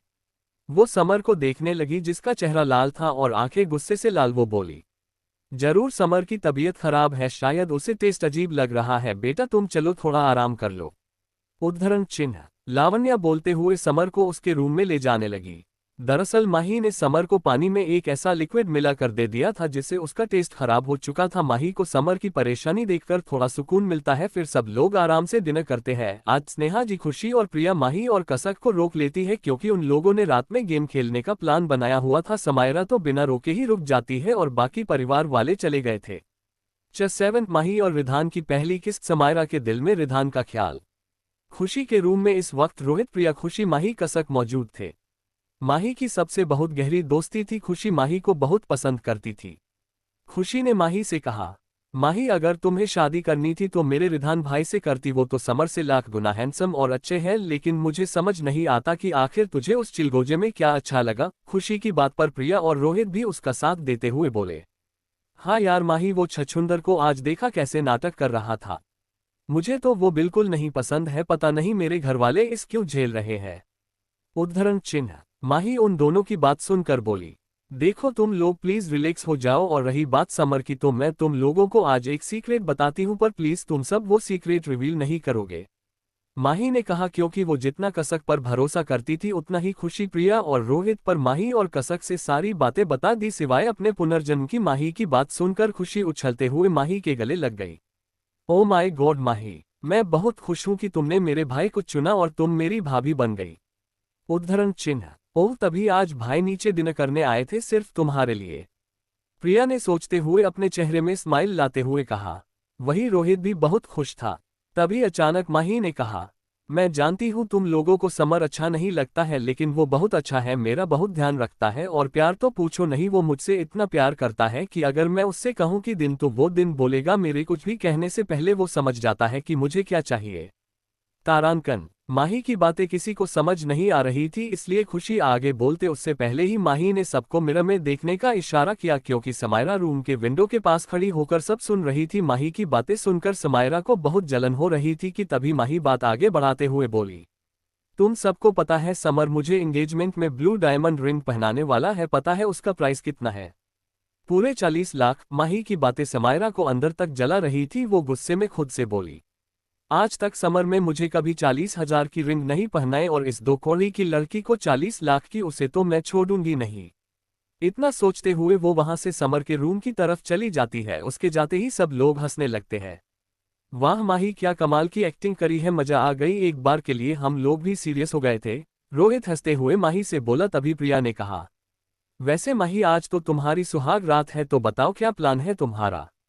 उद्धरण चिन्ह। सुहागरात सुनते ही माही के गाल शर्म से लाल होने लगते हैं और उसके जहन में रिधान का हैंडसम चेहरा सामने आने लगता है। उसकी दिल की धड़कनें धीरे धीरे तेज होने लगती है। उसे शर्माता हुआ देखकर कसक ने कहा, लो मैडम जी तो अभी से शर्मा रही है।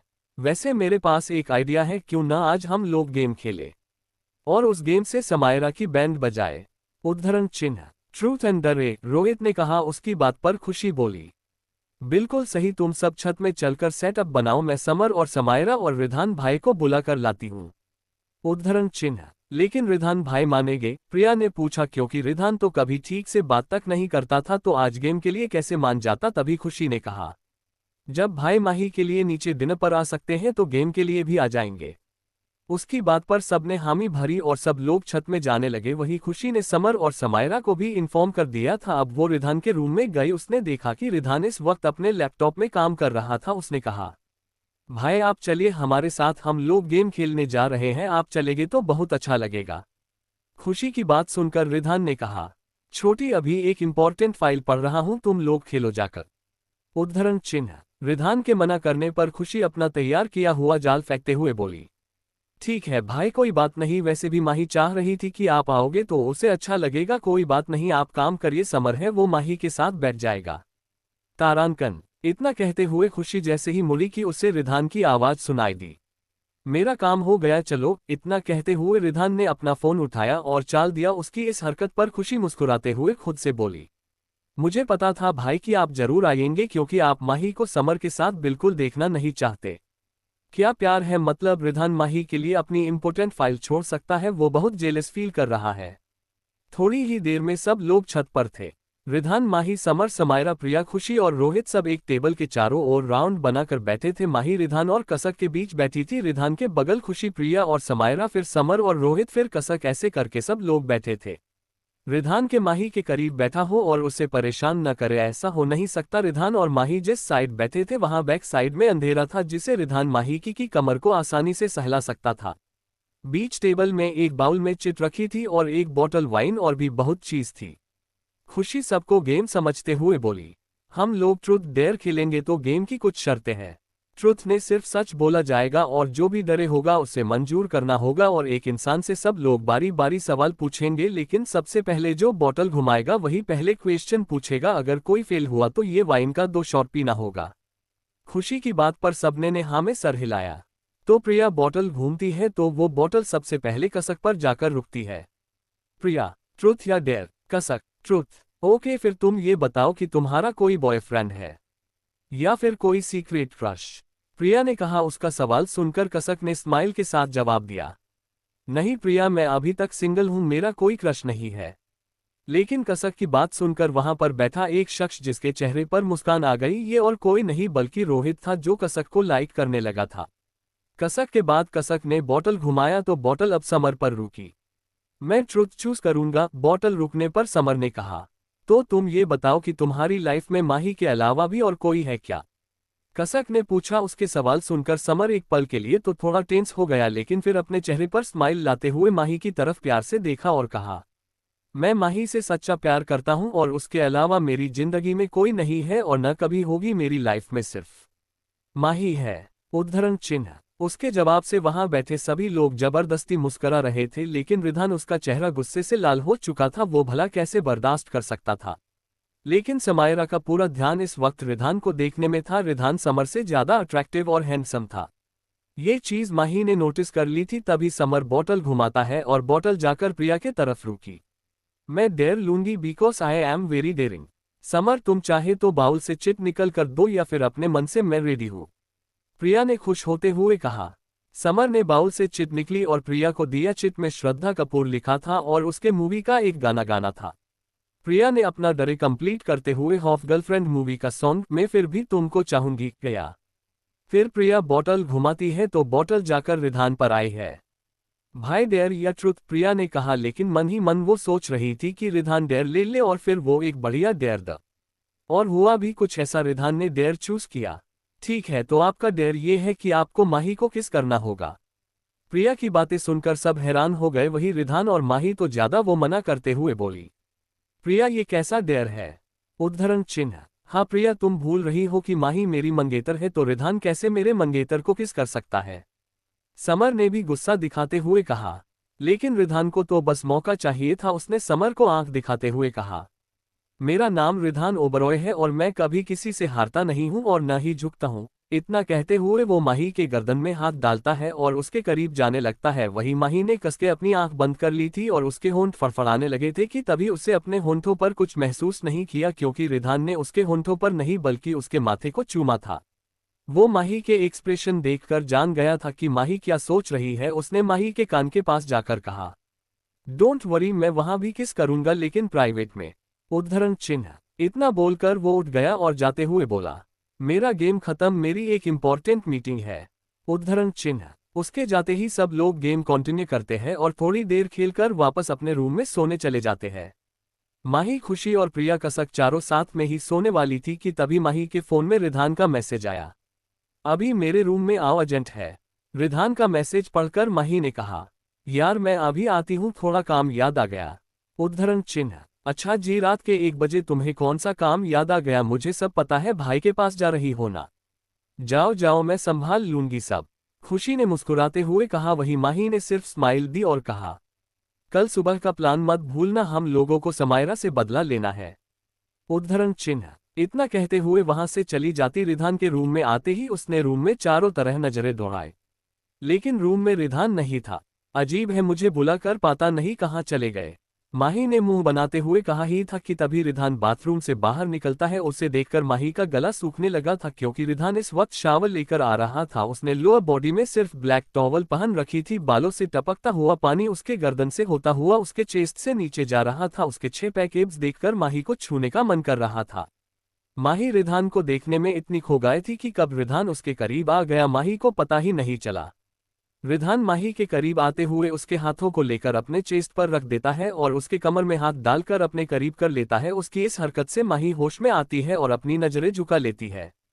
हाय माही का शर्माना रिधान को पिघला देता है। कोष्टक उसकी झुकी हुई नजरें देखकर रिधान ने कहा, नजरें क्यों झुका ली स्वीट हार्ट, तुम्हारा ही हूं जी भरकर देख सकती हो। रिधान की बात सुनकर माही के गाल टमाटर जैसे लाल हो चुके थे। उसने अपने आप को कंट्रोल किया और कहा, ये आप बार बार मुझे छूते क्यों रहते हैं, शादी की कंडीशन भूल गए क्या? उद्धरण चिन्ह अच्छा, और मेरे छूने पर तुम्हें भी तो बहुत सुकून मिलता है, तभी अभी तक मेरी बाहों में मेरे करीब हो, जबकि मैं तो तुम्हें कब का आजाद कर चुका हूं। रिधान की बात पर माही ने महसूस किया रिधान ने उसकी कमर से हाथ हटा दिया था। ये सोचते ही माही दूर हटी और बोली, किस लिए बुलाया आपने? उद्धरण चिन्ह सुहागरात मनाने के लिए, रिधान ने कहा और बेड पर बैठ गया। उसकी बात सुनकर माही की आंखें बाहर आने को हुई। उसके कहा, बिल्कुल नहीं, आप भूल गए क्या हमारे बीच क्या डील हुई थी?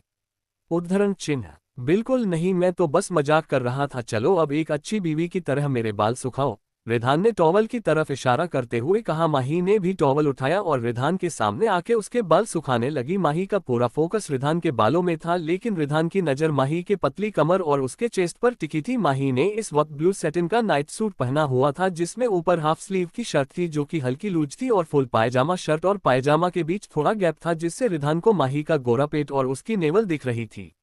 रिधान से अब कंट्रोल नहीं हुआ। उसने माही के कमर को दोनों हाथ से पकड़ा और घुमाते हुए उसे बेड में लिटा दिया और खुद उसके ऊपर आ गया। ये सब इतनी जल्दी हुआ कि माही को सोचने का मौका ही नहीं मिला। वो तो बस रिधान की नीली आंखों में खो गई थी। वही रिधान ने एक हाथ से बेड से सहारा लिया हुआ था और दूसरे हाथ से माही के गालों से लेकर उसके गर्दन तक सहला रहा था। उसका सेंसुअल टच पाकर माही के बॉडी के सिरहन दौड़ गई। उसकी बढ़ी हुई धड़कनों का शोर रिधान के कानों तक सुनाई दे रहा था। रिधान माही की ग्रीन आइज में देखते हुए धीरे धीरे उसके गुलाबी होंठों की तरफ झुकता है और बहुत ही प्यार से उसके होंठों को चूमने लगता है। रिधान के किस करने से माही के हाथ अनायास ही रिधान के गर्दन में पहुंच जाती है। माही भी धीरे धीरे रिधान के साथ किस में इन्वॉल्व हो रही थी। रिधान बहुत ही प्यार से और स्लो मोशन में माही के होंठों को चूम रहा था। लगभग 15 मिनट बाद माही के सांस फूलने से रिधान उससे अलग होता है और माही की आंखों में देखने लगता है। उसका हाथ अब माही के शर्ट के अंदर जाके उसके पेट को सहला रहे थे। माही को रिधान का टच बहुत ही अच्छा लग रहा था। वो रिधान को न तो रोक रही थी न ही आगे बढ़ने को कह रही थी, वो बस रिधान को महसूस कर रही थी। रिधान का भी यही कुछ हाल था। वो उसके माथे को चूमता है और फिर बंद हुई पलकों को, फिर वो उसके होंठों को चूमते हुए उसकी गर्दन में किस करने लगता है। माही के हाथ रिधान के खुले पीठ में चल रहे थे। रिधान माही की गर्दन से जैसे ही उसके चेस्ट की तरफ बढ़ता है कि उसे माही की आवाज सुनाई देती है, जो लंबी लंबी सांसें लेते हुए बोल रही थी, अभी आगे न बढ़िए, मुझे थोड़ा वक्त चाहिए। उसके बोलते ही रिधान रुक जाता है और माही के बगल में लेटते हुए उसे अपनी बाहों में भर लेता है और बोला, सो जाओ वरना मैं अपना कंट्रोल खो दूंगा। माही को भी रिधान की बाहों में सुकून महसूस हो रहा था। दूसरी तरह समायरा रूम में बेड में लेते हुए रिधान के बारे में सोच रही थी। मिस्टर ओबरॉय कितने हैंडसम हैं, मैंने आज उन्हें पहली बार देखा है। क्या हो अगर मेरी शादी रिधान से हो जाए, फिर तो मैं पूरे ओबरॉय खानदान की मालकिन हो जाऊंगी और ये समर तो उसके मुकाबले कुछ भी नहीं है। इसकी खुद की कंपनी लॉस में है। वैसे भी मुझे एक बार ट्राई जरूर करना चाहिए, हो सकता है रिधान मान जाए। वैसे भी मैं बहुत खूबसूरत हूँ, मुझे कौन माना करेगा। समायरा रिधान को देखकर उसके चाम की दीवानी हो चुकी थी। समायरा को पैसे और एक लग्जरियस लाइफ जीने से मतलब था। वो समर से भी इसलिए प्यार करती थी ताकि आगे चलकर उसे एक अच्छी लाइफस्टाइल मिलेगी, लेकिन यहाँ रिधान को देखते ही वो पागल हो चुकी थी और अब अपने दिमाग में रिधान को अपना बनाने का प्लान सोच रही थी। चैट माही ने समायरा की बैंड बजाए, रिधान की बेशर्मी भरी बातें। नेक्स्ट मॉर्निंग सबके उठने से पहले ही माही उठकर खुशी के रूम में आ चुकी थी। रूम में आते ही उसने देखा कि खुशी और कसक दोनों बैठी थी। उन्हें देखते हुए माही ने कहा, सारी प्लानिंग हो गई ना, उस चुड़ैल को कुछ पता तो नहीं चला? माही की बातें सुनकर कसक और खुशी सबसे पहले माही को बेड में बिठाती है। फिर कसक माही से बोली, सब कुछ एकदम प्लान के अकॉर्डिंग हुआ है। उसे चुड़ैल डायन को जरा सा भी शक नहीं हुआ।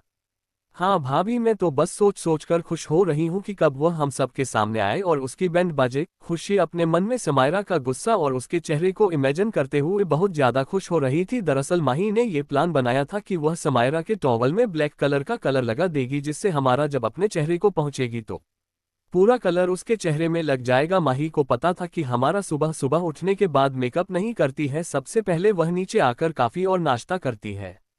माही, खुशी, प्रिया, कसक चारों लोग जल्दी से फ्रेश होकर नीचे ब्रेकफास्ट के लिए आ गए थे। इस वक्त हाल में सभी लोग मौजूद थे। विधान अपनी किसी मीटिंग की वजह से सुबह जल्दी ही ऑफिस चला गया था। माही आराम से चाय की चुस्की लेते हुए सीढ़ियों से समायरा का इंतजार कर रही थी। तभी समायरा अपने एटीट्यूड के साथ नीचे चलते हुए आती है। उसने इस वक्त ब्लैक कलर के टॉप के साथ ब्लैक जीन्स पहन रखा था और उसके चेहरे पर ठीक ब्लैक रंग लगा हुआ था। जैसे ही माही ने समायरा को इस हाल में देखा, उसकी मुंह से चाय बाहर निकल जाती है और वह खिलखिलाकर हंसने लगती है। उसके साथ साथ खुशी, प्रिया, रोहित, कसक भी सब हंसने लगते हैं।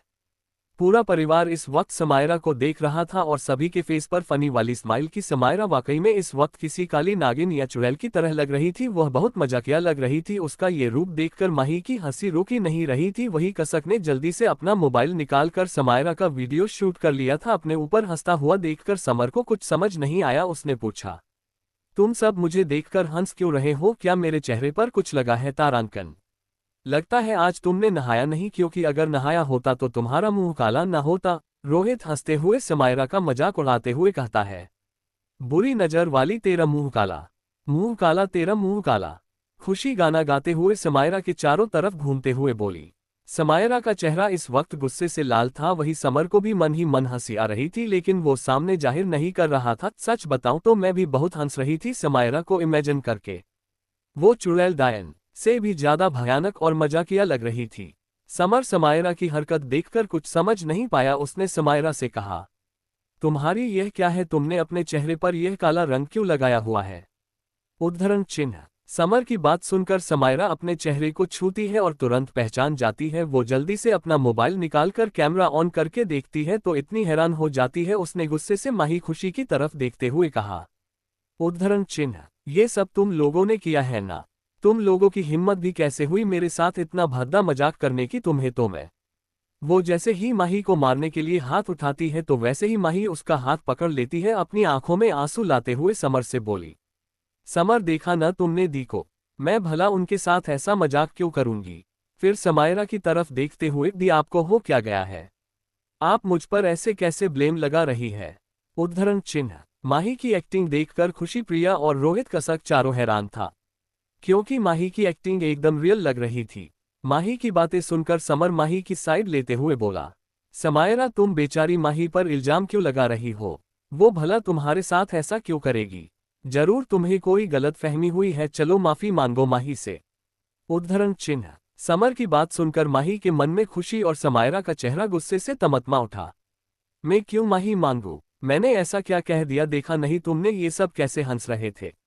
समर ने एक नज़र माही को देखा जो रोने का कगार पर आ चुकी थी, लेकिन समर को ना चाहते हुए भी समायरा से रुपेश आना पड़ा। वो समायरा को आंख दिखाते हुए बोला, तुम अभी के अभी माही मांगो, वरना। उद्धरण चिन्ह। सॉरी, समायरा ने कहा और वहां से चली गई। उसे समर का इस तरह से बिल्कुल भी पेश आना नहीं अच्छा लगा। और तो और कल उसके जहन में माही की रिंग वाली बता भी थी। उसे ऐसा लग रहा था कि कहीं समर सच में माही से प्यारा करने लगा तो। वही माही प्यार से समर से बोली, समर, तुम सच में बहुत अच्छे हो, तुमने मेरे लिए स्टैंड लिया, मुझे बहुत अच्छा लगा। माही की बात सुनकर समर ने कहा, ये तो मेरा फर्ज है, आखिर तुम मेरी होने वाली बीवी हो।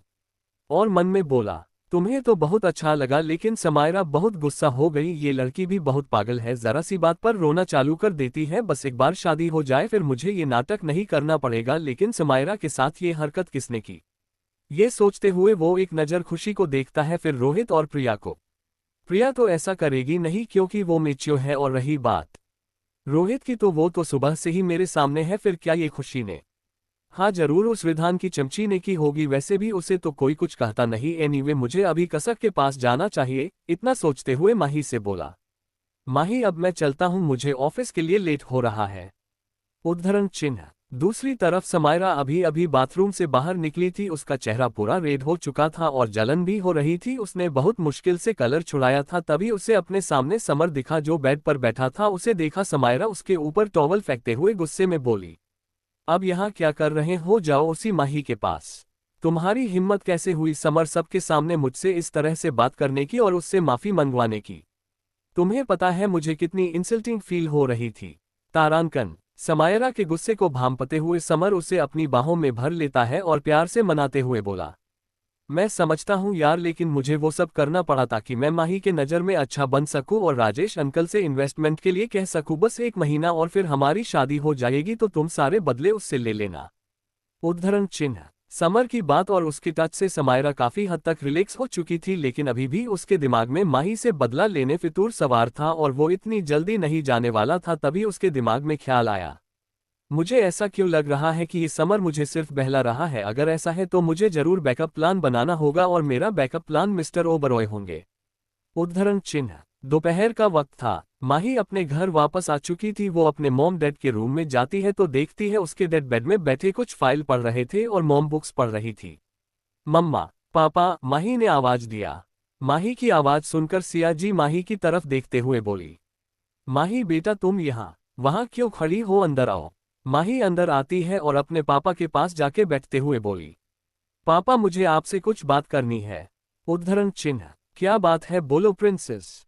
राजीव जी ने कहा। उनकी बात पर माही ने कहा, डैड मैं कल से ऑफिस ज्वाइन करना चाहती हूँ। उसकी बात सुनकर सिया जी और राजीव जी उसे हैरानी से देखने लगे, क्योंकि माही हर वक्त बिजनेस और ऑफिस से दूर भगा करती थी और आज अचानक से ज्वाइन करने का।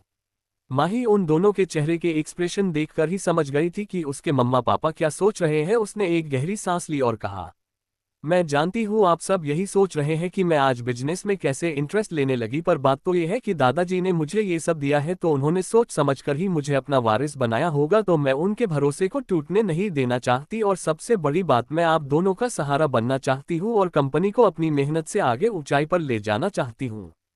माही के मुंह से ऐसे समझदारी वाली बात सुनकर सिया और राजीव जी को समझ नहीं आ रहा था कि आखिर माही के अंदर ऐसे चेंजमेंट आए कैसे, लेकिन वो खुश भी थे कि माही ने अपनी जिंदगी का एक फैसला बहुत अच्छा किया, वरना समर को चुनकर माही ने अपनी जिंदगी का गलत फैसला लिया था। दरअसल माही के डैड राजीव जी को भी समर नहीं पसंद था, वो सिर्फ माही की खुशी के लिए चुप थे।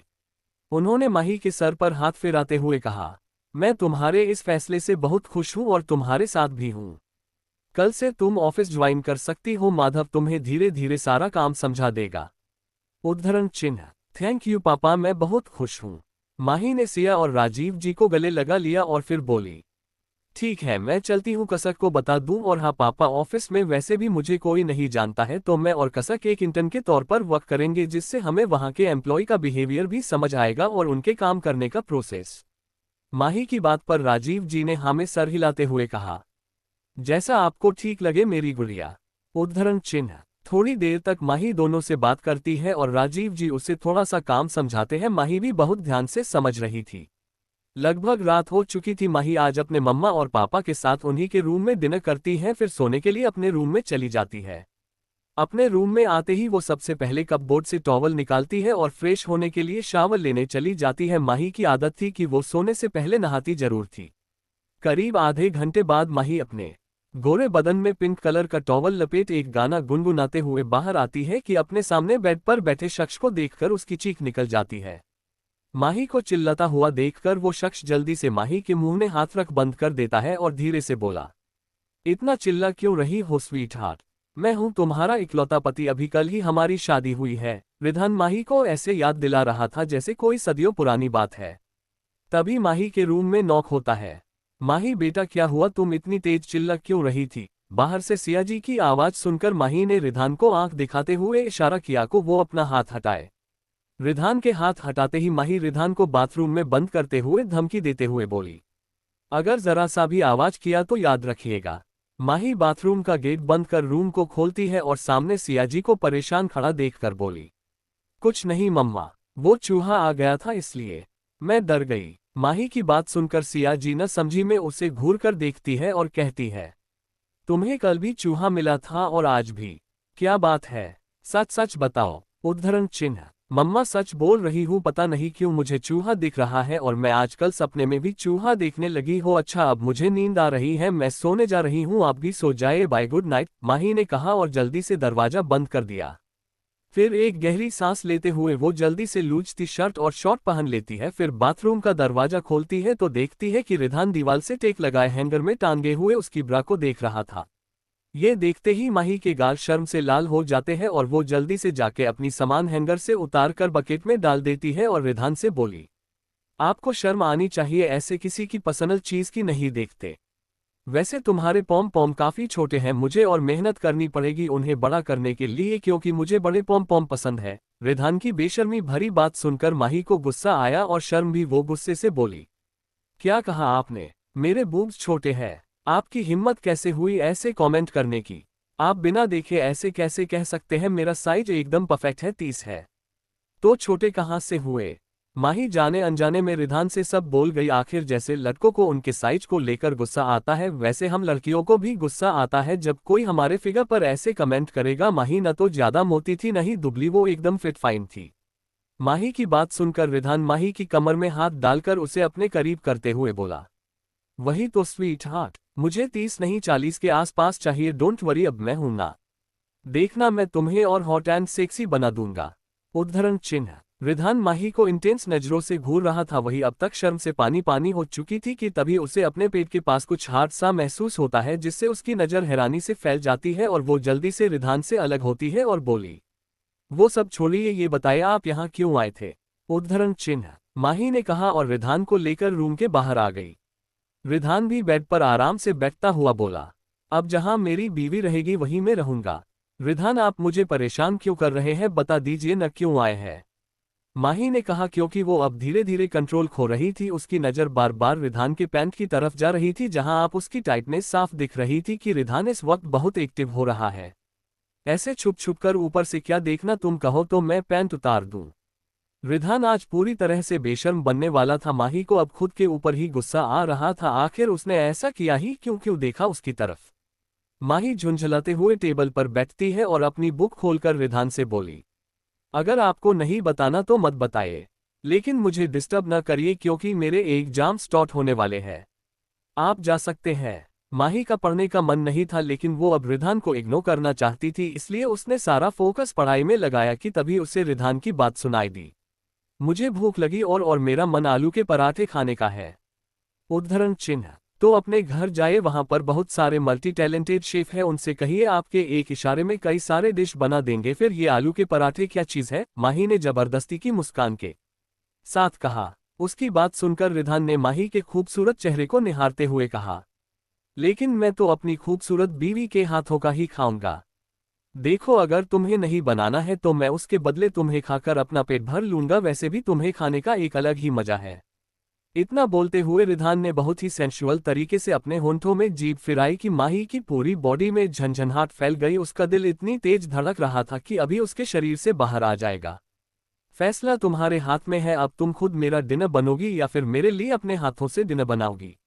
उद्धरण चिन्ह। मैं आलू के पराठे बनाकर लाती हूँ, माही ने कहा, क्योंकि वो अभी इतनी जल्दी रिधान का डिनर नहीं बनने वाली थी। माही जल्दी से खुद को नॉर्मल करती है और फिर किचन में जाने लगती है, लेकिन अपने पीछे रिधान को आता हुआ देखकर माही उससे बोली, अब क्या है, आप मेरे पीछे क्यों आ रहे हैं? अरे तुम मेरे लिए डिनर बनाओगी तो तुम्हें भी कोई देखने वाला होना चाहिए, तो वो काम मैं कर लूंगा। रिधान की बातें आज माही को पागल कर रही थी। रिधान जानबूझकर माही को परेशान कर रहा था, फिर भी माही जितना हो सके अपने गुस्से के कंट्रोल करने की कोशिश कर रही थी। माही ने जल्दी जल्दी हाथ चलाया और जल्दी से रिधान के लिए आलू के पराठे बनाने के लगी। थोड़ी ही देर में उसने जल्दी से बना लिया था, लेकिन पूरे वक्त रिधान ने उसे बहुत ही इंटेंस नजरों से देखा था, जिसे माही का चेहरा ही नहीं बल्कि बॉडी भी हीट करने लगी थी। वो दोनों जैसे ही किचन से निकलने वाले थे कि किसी की आहट की आवाज सुनाई देती है। उसने देखा कि समायरा किचन की तरफ आ रही थी। माही ने जल्दी से रिधान को फ्रिज और किचन के कपबोर्ड के बीच वाली जगह में छुपा दिया और वहां अंधेरा भी था। समायरा इस वक्त माही को किचन में देखकर हैरान होते हुए बोली, तुम यहाँ इस वक्त किचन में क्या कर रही हो और आलू के पराठे किस लिए? समायरा की बात सुनकर माही बहुत ही कॉन्फिडेंस के साथ बाउल में दही डालते हुए बोली, वो क्या है नादी, मुझे भूख बहुत तेज लगी थी और आज मेरा आलू का पराठा खाने का मन कर गया, इसलिए बना लिया। क्यों, आपको कोई दिक्कत है क्या? उद्धरण चिन्ह। नहीं, मुझे क्यों होगी, तुम्हारा जो मन करे वो करो। समायरा इस वक्त माही के मुंह नहीं लगना चाहती थी, इसलिए उसने फ्रिज से पानी निकाला और रूम की तरफ चली गई। उसके जाते ही माही ने रिधान को बाहर आने को कहा और छुपते छुपते उसे रूम में ले गई। रूम में आते ही माही ने सबसे पहले दरवाजा बंद किया, फिर टेबल में जाके खाना लगा दिया। रिधान भी काफी भूखा था, इसलिए उसने पूरा खाना फिनिश किया और फिर माही की तरफ देखते हुए कहा, खाना तो खा लिया मैंने, लेकिन मैं खाना खाने के बाद स्वीट भी खाता हूँ। रिधान की बात पर माही का मन किया कि वो उसका सर फोड़ दे। उसने दांत किटकिटाते हुए गुस्से से कहा, मिस्टर ओबरॉय, अब मैं कुछ नहीं बनाने वाली। लेकिन तुम्हें बनाने को किसने कहा, क्योंकि मैं अपनी स्वीट डिश खुद ले लूंगा। इतना कहते हुए रिधान माही को कमर से पकड़कर उठा के अपने गोद में बिठा लेता है और बिना एक पल गवाए उसके होंठों को चूमने लगता है। ये सब इतनी जल्दी हुआ कि माही को संभालने का मौका नहीं मिला और वो बस एकटक आंखें खोल रिधान को देखती रही। उसे घूरता हुआ देखकर रिधान एक हाथ से उसके आंखें बंद करते हुए बोला, किस हमेशा आंख बंद करके फील करते हुए करना चाहिए, तभी तो असली मजा आता है। रिधान बोलते हुए वापस से माही के गुलाबी होंठों को सक करने लगता है और माही ने अब अपनी आंखें बंद कर ली थी और धीरे धीरे किस में मदहोश होने लगी थी। अब आज के लिए इतना ही, क्योंकि अब मैं अपनी स्टडी करने जा रही हूँ। कल हो सकेगा तो मैं 2 चैप्टर दूंगी, वो भी बड़े बड़े, लेकिन एक शर्त पर। 20 कमेंट और 30 लाइक्स होने चाहिए। आप सब मुझे सपोर्ट करो और मैं बढ़िया बढ़िया चैप्टर दूंगी। वैसे आज का एपिसोड कैसा लगा ये बताना मत भूलना। अब मैं आप सबके कमेंट का रिप्लाई दे दूं। तो सिया जी बताए, पॉपकॉर्न कम तो नहीं पड़े, अगर पड़े हो तो बताए, रिधान से कहकर आपके घर भिजवा दूं, बस आप अपना एड्रेस बता देना। एक टीयर्स ऑफ जॉय। समायरा की तो आज अच्छे से बैंड बजाए है, लेकिन अब धीरे धीरे शुरू होगा इन लोगों की। माही खूब अच्छे से खरीदारी करेगी। हाँ बिल्कुल सही कहा, अभी समायरा खूब सपने देखेगी, फिर माही उसके हर एक चाल को नाकामयाब करेगी और सारे सपने तोड़ देगी। बस आगे आगे पढ़ते जाए, क्योंकि कहानी में बहुत ही अच्छा ट्विस्ट आने वाला है। सेजल, हाँ यार, चटनी से याद आया कि माही को टमाटर की तीखी चटनी बहुत पसंद है। कोल्ड स्वेट स्माइल, तो वो सबसे पहले समायरा में मिर्ची मसाला लगाए, फिर कूट कूट कर चटनी बनाएगी और आप अपना एड्रेस भेज देना, मैं माही से कहकर थोड़ी चटनी आप सबके यहाँ भी भिजवा दूंगी। पनखुड़ी, आज मैंने समायरा की बैंड भी बजवाए और रिधान और माही का थोड़ा सा रोमांस, इनका रोमांस धीरे धीरे आगे बढ़ेगा। क्यों नहीं, अभी सबसे पहले समर और बाकी दुश्मनों को सही जगह दिखानी है और उनसे बदला लेना है। एड और ललित, आपको भी थैंक्स कमेंट करने के लिए। तो अब मिलते हैं नेक्स्ट चैप्टर में। वैसे मैं एक बात कहना चाहूंगी कि अगर कभी आप लोग मेरी बातों से हट हो या फिर मेरी कहानी में कुछ डायलॉग से, तो प्लीज मुझे जरूर बताना, क्योंकि जाने अनजाने में हर किसी से गलती हो जाती है और मैं नहीं चाहती कि मैं कभी आप लोगों का दिल दिखाऊं। तो मैं पहले से ही उसके लिए सॉरी बोलती हूँ। बाकी अगर कोई दिक्कत हो तो आप सब मुझे बोल सकते हैं। वैसे एक बात और थी कि मैंने एक न्यू कहानी स्टार्ट की है, हुकुमसा की इनोसेंट दुल्हनिया। ये कहानी है राजस्थान के हुकुमसा रुद्राक्ष सिंह शेखावत और राजकुमारी गौरी राजपूत की। रुद्राक्ष स्वयं महादेव के रुद्र अवतार है। उनके गुस्से से पूरा राजस्थान ही नहीं बल्कि भारत भी डरता है। उनके बिजनेस पूरे वर्ल्ड में फैला हुआ है। गुस्सा तो ऐसा कि किसी को भी जलाकर भस्म कर दे। रुद्र के साथ हुए एक हादसे ने उसे और पत्थर बना दिया, जिससे वो शादी प्यार जैसे चीज से नफरत करने लगा है। वही हमारी राजकुमारी गौरी, जो देखने में बहुत ही मासूम है लेकिन असल में बहुत चंचल है। गौरी हर एक गुण से निपुण है। गौरी और रुद्राक्ष की शादी उनके बड़ों ने बचपन में ही तय कर दी थी, जिसे गौरी अपना सब कुछ रुद्राक्ष को मानने लगी है और रुद्राक्ष से बेपनाह मोहब्बत करती है। क्या रुद्राक्ष भी गौरी को प्यार कर पाएगा? क्या होगा जब एक ज्वालामुखी बहते हुए शांत समुद्र से टकराएगा? आखिर ऐसा क्या हुआ था रुद्राक्ष के पास्ट में जिससे वो आज इतनी नफरत करता है? 9 माही का कंपनी ज्वाइन करना, रिधान का लव लेटर। अगली सुबह माही की नींद उसके अलार्म से खुलती है। आज माही पहले की अपेक्षा जल्दी उठ गई थी, क्योंकि आज उसे अपने पापा के साथ ऑफिस जाना था। माही उठते ही सबसे पहले नजर अपने बगल में डालती है तो वहां रिधान को ना पाकर एक सुकून की सांस लेती है, क्योंकि रिधान उसके उठने से पहले ही चला गया था। तभी माही की नजर अपने बेड के पास रखे टेबल पर जाती है, जिसमें गुलाब के फूलों के बकेट और उसके पास भी लेटर रखा था। माई सबसे पहले बुके उठाते और गुलाब के फूलों की खुशबू इनहेल करती है। सुबह सुबह ताजे फूलों की खुशबू उसे बहुत फ्रेश फील हो रहा था। फिर उसने लेटर खोल और पढ़ने लगी। गुड मॉर्निंग मेरी बीवी जान, मुझे पता है कि आप उससे ही सबसे पहले मुझे ही ढूंढेगी, तो मैं बता दूं कि मेरी एक मीटिंग थी इसलिए मैं जल्दी चला गया। और मेरी तरफ से एक पर्सनल रिक्वेस्ट है कि आज के बाद से रात में सोते हुए ब्रा मत पहनना, क्योंकि मुझे उतारने में दिक्कत होती है। इससे तुम्हारी नींद भी खुलने का डर रहता है। तुम्हारा इकलौता पति। लेटर की बातें पढ़कर माही को अचानक से रियलाइज होते हैं कि उसने इस वक्त ब्रा नहीं पहना है। इसका मतलब ये सोचते हुए ही माही के बॉडी में कर्ट सा दौड़ना लगता है और वो कुछ पल रिधान के बारे में सोचती है, फिर नहाने के लिए चली जाती है। थोड़ी ही देर में माही जल्दी से नहाकर बाहर आती है। उसने इस वक्त लाइट ब्लू कलर की शर्ट के साथ ब्लैक जीन्स पहन रखी थी, बालों को पोनीटेल में बांध रखा था। वह आज ऑफिस जाने के लिए बिल्कुल फॉर्मल ड्रेस में रेडी हुई थी। रेडी होकर वह जल्दी से नीचे ब्रेकफास्ट करने के लिए जाती है। उसने सभी को गुड मॉर्निंग विश किया। समायरा ने माही को इतना रेडी हुआ देखकर उससे पूछा, माही आज तुम सुबह बहुत जल्दी उठ गई, क्या तुम कहीं जा रहे हो? उद्धरण चिन्ह। समायरा की बात सुनकर माही ने एक लंबी सी मुस्कान के साथ से कहा, हाँ जी, मैं घर में बैठे बैठे बोर हो रही थी तो सोचा क्यों ना पापा के साथ कंपनी ज्वाइन कर लूं। वैसे भी दादू ने की कंपनी कुछ सोच समझकर ही मुझे दी होगी। माही ने लास्ट सेंटेंस से समायरा को ये जाहिर कर दिया कि वह कंपनी माही के नाम पर है। माही की बात सुनकर समर इस वक्त अपने ब्रेड में मटर लग रही थी। उसका हाथ चाकू में काश गया। वह अपने गुस्सैल और तीखी नजरों से माही को घूरने लगे, लेकिन माही को इन सब से कोई फर्क नहीं पड़ता था। उसने अपने पेरेंट्स के साथ नाश्ता किया और फिर अपने पापा के साथ कंपनी के लिए चले गए। कुछ ही देर में द डायमंड स्टार कंपनी के सामने 3 कार आकर रुकी है। बीच वाली कार से माही, राजीव जी और कसक निकले, बाकी कार्स में बॉडीगार्ड थे। माही ने राजीव जी से कहा, पापा आप जाए, मैं और कसक फ्रंट गेट से आएंगे एक नॉर्मल की तरह, ताकि किसी को शक न हो। माही ने ये सब इसलिए कहा था क्योंकि पिछले जन्म में उसके बड़े पापा और बड़ी मम्मी ने कंपनी में खूब घोटाला किया था, जिसमें समर भी शामिल था। लेकिन माही अब अपने साथ और अपने परिवार वालों के साथ कुछ भी गलत नहीं करने वाली थी। माही और कसक जाती है को माधव आके उन्हें उन दोनों की सीट दिखा देता है और थोड़ा बहुत काम समझा देता है। माही भी अपने पूरे फोकस के साथ काम कर रही थी। उसे काम करता हुआ लगभग 1 घंटा बीत चुका था। पहले तो उसे कंपनी और इन सब कामों में इंटरेस्ट नहीं था, क्योंकि उसका पूरा दिन समर के आगे पीछे घूमने में निकल जाता था। पर इस बार सब अलग था। उसे बहुत ज्यादा इंटरेस्ट आ रहा था और वो चीज को बहुत जल्दी ऑब्जर्व कर रही थी कि तभी उसका फोन रिंग होता है। उसने देखा एक अनजान नंबर से कॉल थी, लेकिन नंबर प्राइवेट था। ये देखकर उसने कॉल पिक किया। हेलो, कौन? मैं हूँ स्वीट हॉट, तुम्हारा इकलौता पति। माही के ना पहचान पाने पर रिधान माही से बोला। वही माही को यकीन ही नहीं हुआ कि रिधान उसे कॉल कर रहा है कि तभी उसे आज सुबह रिधान का लेटर याद आता है। उसके गाल शर्म से लाल हो चुके थे। विक रिधान से बोली, आप ऐसा कैसे कर सकते हैं मेरे साथ? मैंने आपको कहा था ना कि आप बिना मेरी मर्जी के टच नहीं करेंगे, फिर भी कल आपने।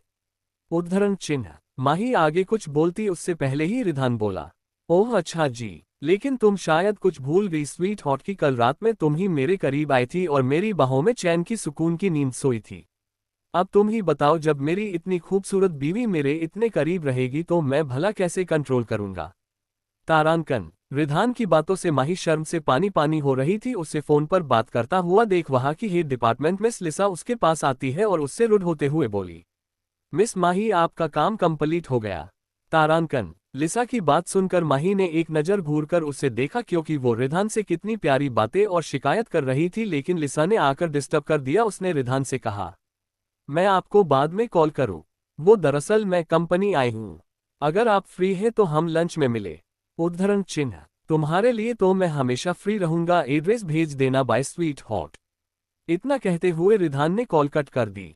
कॉल कट होते ही माही ने लिसा से कहा, नो अभी मैं कर रही हूँ, क्यों आपको कुछ चाहिए था क्या? माही को लिसा बिल्कुल पसंद नहीं थी, क्योंकि लिसा के साथ साथ कंपनी में कुछ लोग ऐसे थे जो समर और समायरा से मिले हुए थे। चटेन समर ने माही और रिधान को एक साथ देखा। समीर का शक। लिसा की बात सुनकर माही ने एक नज़र घूरकर उसे देखा, क्योंकि वो रिधान से कितनी प्यारी बातें और शिकायत कर रही थी। लेकिन लिसा ने आकर डिस्टर्ब कर दिया। उसने रिधान से कहा, मैं आपको बाद में कॉल करूं। वो दरअसल मैं कंपनी आई हूं, अगर आप फ्री हैं तो हम लंच में मिले। उद्धरण चिन्ह। तुम्हारे लिए तो मैं हमेशा फ्री रहूंगा, एड्रेस भेज देना बाय स्वीट हॉट। इतना कहते हुए रिधान ने कॉल कट कर दी। कॉल कट होते ही माही ने लिसा से कहा, नो अभी मैं कर रही हूँ, क्यों आपको कुछ चाहिए था क्या? माही को लिसा बिल्कुल पसंद नहीं थी, क्योंकि लिसा के साथ साथ कंपनी में कुछ लोग ऐसे थे जो समर और समायरा से मिले हुए थे। माही की ऐसी रूड बातें सुनकर लीजा को गुस्सा आया। वह भले यहाँ की हेड मैनेजर थी, लेकिन वह अपना राव ऐसे झाड़ती थी मानो वह इस कंपनी की सीईओ है। उसने माही से गुस्से में कहा, तो अगर तुम्हारा काम कंप्लीट नहीं हुआ है तो तुम फोन पर बात क्यों कर रही हो? यहाँ तुम्हें काम करने के पैसे मिलते हैं, फोन पर बात करने की नहीं। पता नहीं कैसे कैसे लोग आ जाते हैं कंपनी में मुंह उठाकर, जिन्हें बिल्कुल भी तमीज नहीं है, डिसिप्लिन तो है ही नहीं। लिसा माही को सुनने का एक भी मौका नहीं छोड़ रही थी। माही भी इस वक्त चुपचाप उसकी बात सुन रही थी। उसके चेहरे पर ना डर के एक्सप्रेशन थे और ना ही गुस्से की, लेकिन कसक उसे बहुत बुरा लगा। वह अपनी सीट से उठी और लीजा के सामने जाकर खड़ी हो गई। उसने अपने इंडेक्स फिंगर लिसा को दिखाते हुए कहा, ओह हेलो मैडम, तुम सिर्फ यहाँ की हेड मैनेजर हो, इस कंपनी की सीईओ नहीं हो। और मेरी फ्रेंड जानबूझकर कॉल पर बात नहीं कर रही थी और ना ही वह यहाँ टाइम पास करने आए हैं। अगर किसी को इमरजेंसी कॉल आ जाती है तो उससे उसका कैरेक्टर और उसकी कंडीशन जज नहीं करते। और मैं तुम्हें एक बात बता दूं कि तुम जिससे बात कर रही हो उसके बारे में अभी कुछ जानती नहीं हो। जिस दिन जान जाओगी उस दिन अपनी आंख उठाकर देखने की हिम्मत भी नहीं करोगी। कसक ने भी फुल एटीट्यूड में आकर लिसा को खूब सुनाया। लीजा और कसक के बीच में बहस होता देखकर माही ने थोड़ा तेज आवाज में कहा, कसक प्लीज, हम यहाँ जॉब करने आए हैं। सॉरी, मैं आगे से ध्यान रखूंगी। माही ने लीसा से सॉरी बोलते हुए कहा, अच्छा, जब तुम्हें आगे से ध्यान रखना ही पड़ेगा वरना मैं तुम्हें इस जॉब से फायर कर दूंगी, लीसा ने कहा और बहुत ही एटीट्यूड के साथ वापस चले गए। उसके जाते ही कसक गुस्से से माही के पास आए और उससे बोली, तुमने मुझे रोका क्यों? वह होती कौन है तुमसे ऐसी बात करने वाली? माही कसक के गुस्से को अच्छे से समझ रही थी। उसने कसक को समझाते हुए कहा, कसक, तुम जानती हो ना हम यहाँ किस लिए आए हैं। मैं यहाँ पर उन लोगों पर नजर रखना आए हूँ जो समर, समायरा, बड़े पापा और बड़ी मॉम से मिले हुए हैं। मेरी कंपनी और मेरे डैड का के लोग फायदा उठा रहे हैं। मुझे अभी इन लोगों से मुंह नहीं लगा है। एक प्लान के हिसाब से हम सभी की सच्चाई बाहर लेंगे, इसलिए हम लोगों को अभी शांत रहना होगा। उद्धरण चिन्ह। माही के समझाने पर कसक को समझ में आया और फिर वह अपना काम करने लगे। माही ने भी जल्दी काम खत्म किया क्योंकि आज वह विधान के साथ लंच पर जा रही थी। थोड़ी देर में माही ने सारा काम कंप्लीट कर लिया और कसक को बात कर वहां से एक रेस्टोरेंट की तरफ चली गई।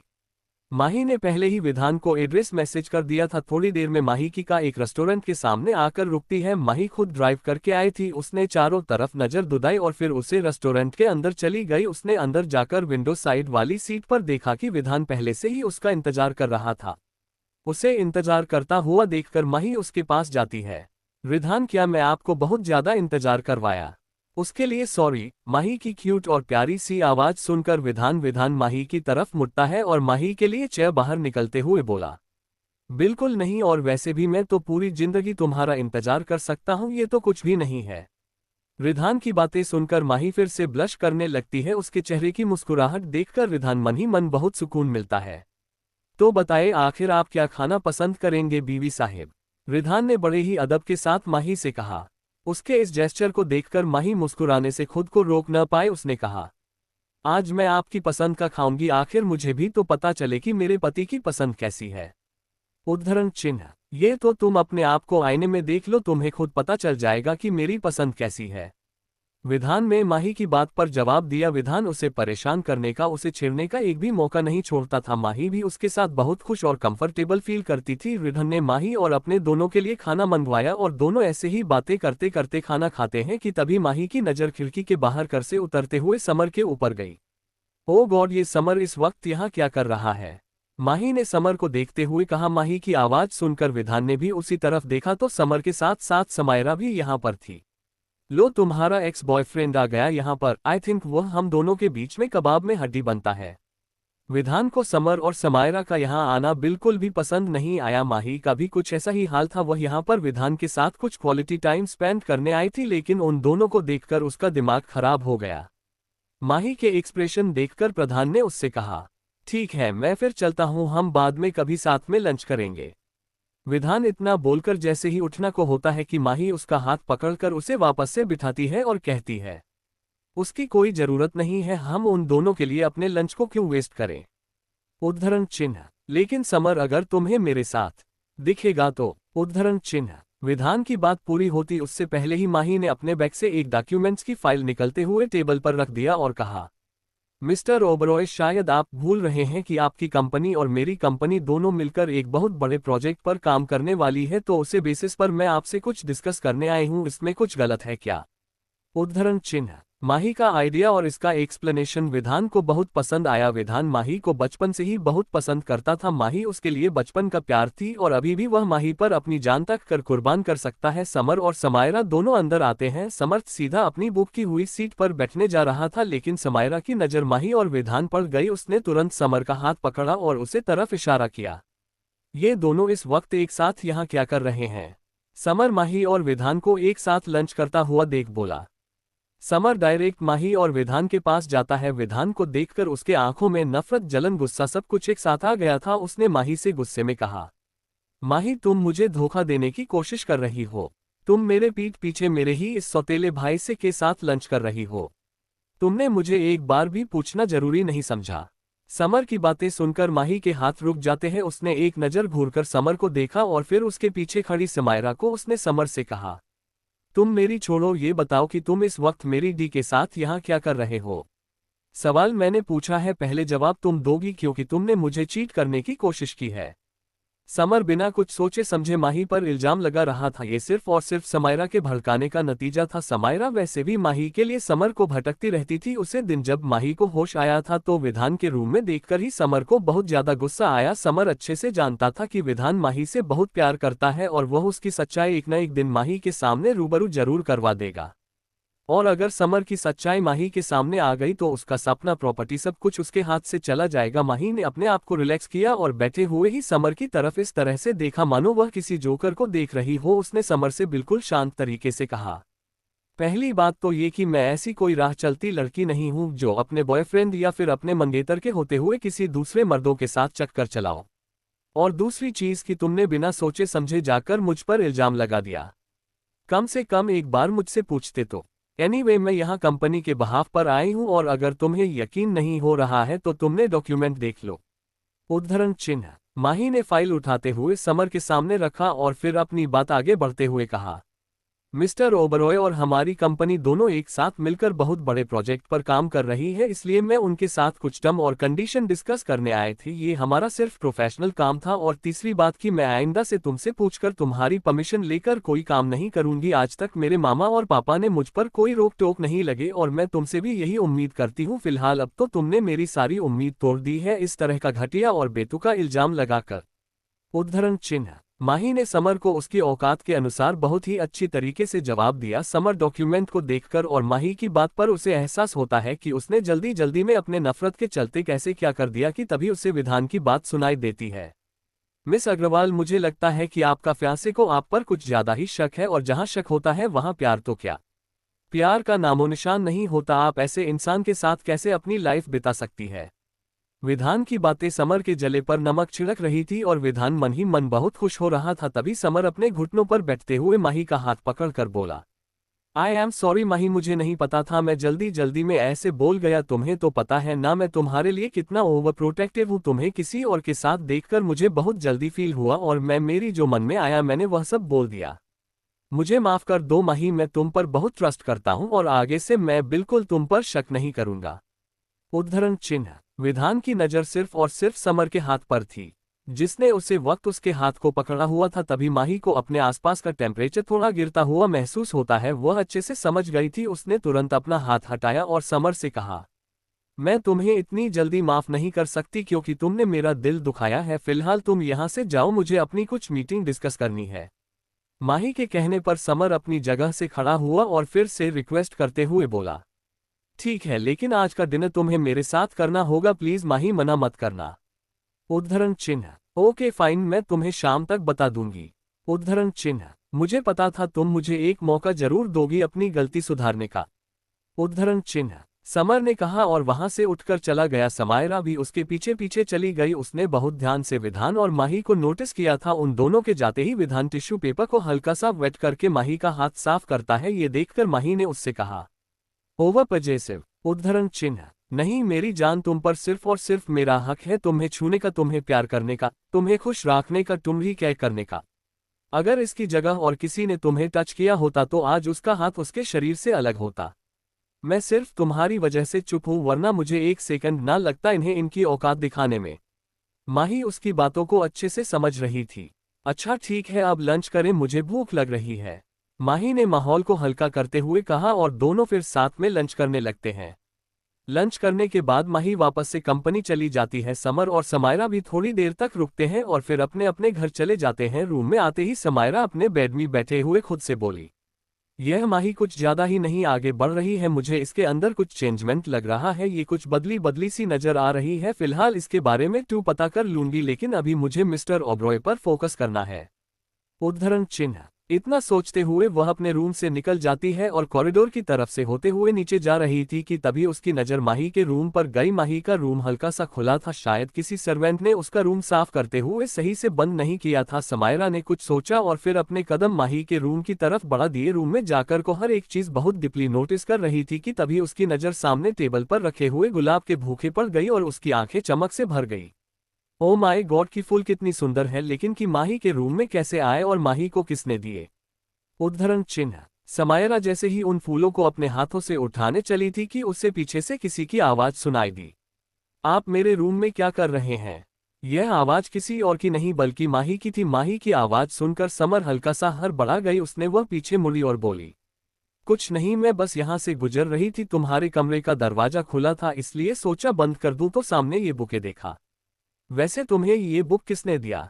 उद्धरण चिन्ह। समीरा का सवाल जवाब सुनकर माही ने उसे बुके को देखा जो अभी भी बिल्कुल ताज़ा दिख रहा था और उसे आई हुई भीनी भीनी खुशबू पूरे कमरे को मदहोश बना रही थी। माही ने कहा, क्यों, ये फ्लावर्स मैं खुद खरीद कर लाई हूं, ऐसा किसी बुक में तो नहीं लिखा है कि आपको कोई फ्लावर दे ही सकता है और आप खरीद नहीं सकते। मुझे फ्लावर्स काफ़ी पसंद आए तो मैंने खरीद लिए, इसमें कुछ गलत किया क्या मैं जो आप ऐसे मुझसे सवाल पूछ रहे हैं? उद्धरण चिन्ह। माही ने मासूम सा फेस बनाते हुए कहा। उसकी बात पर समायरा बोली, नहीं नहीं, मैं बस ऐसे ही पूछा, काफी खूबसूरत लग रहा है। अच्छा मैं चलती हूँ, मुझे थोड़ा सा काम है, बाय। इतना कहते हुए समायरा वहां से चली गई। समायरा के जाते ही माही ने गेट लॉक किया और बुके को उठाकर अपने सीने से लगाते हुए बोली, बड़ी आई चुड़ैल डायन, मेरे बुके को टच करने होने वाली है। ये तो अच्छा हुआ मैं समय पर आ गई, वरना वह अपने गंदे हाथ से छूकर मेरी चीजों को गंदा कर देती। उद्धरण चिन्ह। वही समायरा अपने मोम और दादा के रूम में गई। रूम में आते ही उसने अपने पापा से कहा, पापा मैं आपसे कुछ बात करना चाहती हूँ। समायरा की बात सुनकर संजीव जी से बोले, हाँ बेटा बोलो, क्या क्या बात करनी है आपको? पापा मेरी ग्रेजुएशन इस बार कंप्लीट हो जाएगी और मैं अपने पैरों पर खड़े होकर कुछ करना चाहती हूँ। मैं ओबरॉय इंडस्ट्रीज में जॉब करना चाहती हूँ। मैं अभी न्यूज़पेपर में वहाँ की वैकेंसी के बारे में देखा है। उद्धरण चिन्ह। ये तो बहुत अच्छी बात है, तुमने बिल्कुल सही सोचा। वैसे माही भी आज से कंपनी ज्वाइन कर चुकी है, तुम चाहो तो अपनी कंपनी ज्वाइन कर लो, क्योंकि मुझे राजीव और उसकी बेटी माही का बिल्कुल भरोसा नहीं है। पता नहीं डैड को उसे माही में क्या दिखा जो उन्होंने तुम्हें छोड़कर अपना सब कुछ उसे माही के नाम कर दिया। संजीव जी अपने गुस्से और अपनी नफरत का भड़ास निकालते हुए बोले। उनके बात पर समायरा उन्हें रिलैक्स करते हुए बोली, आप शांत हो जाए पापा, आप बिल्कुल भी फिक्र मत करिए। उसे माही को उसकी औकात तो मैं अच्छे से याद दिलाऊंगी और आपको पता है अगर मैं ये जॉब करूंगी तो मुझे अच्छी खासी सैलरी मिलेगी और वहां से बहुत अच्छा नॉलेज मिलेगा, फिर मैं धीरे धीरे अपनी कंपनी को अपने हाथ में ले लूंगी। समायरा उन्हें अपने दिमाग में आते हुए उल्टे सीधे प्लान बताने लगी और उनकी बात पर संजीव जी भी एग्री होगा, क्योंकि उन्हें तो बस राजीव और उनकी बेटी माही से बदला लेना था। रात का वक्त था। माही इस वक्त अपने रूम में सोफे पर बैठे हुए कुछ डॉक्यूमेंट्स पढ़ रही थी कि तभी उसके फोन पर समर का कॉल आता है। पहली बार में उसने कॉल रिसीव नहीं किया, लगातार 2 कॉल आने के बाद जब तीसरी कॉल आई तब माही ने रिसीव किया। तुम कहाँ थी माही, मैं तुम्हें कब से कॉल लग रहा हूँ। कॉल रिसीव होते ही समर ने तुरंत माही से कहा। उसकी बात सुनते ही माही बोली, मैं वॉशरूम में थी। क्यों, क्या हुआ, तुम कॉल क्यों कर रहे थे? उद्धरण चिन्ह। तुम भूल गए आज हमें डिनर पर जाना था, तुम प्लीज जल्दी से रेडी हो, मैं तुम्हें घर लेने आ रहा हूँ। और हाँ, तुम मना नहीं करोगी, मैं अंकल और आंटी से पहले ही परमिशन ले ली है। समर का इतना ही कहना था कि माही का चेहरा बिगड़ गया। वह अपना मुंह बनाते हुए बोली, अच्छा ठीक है, पर मुझे अभी थोड़ा टाइम लगेगा, 30 से 40 मिनट।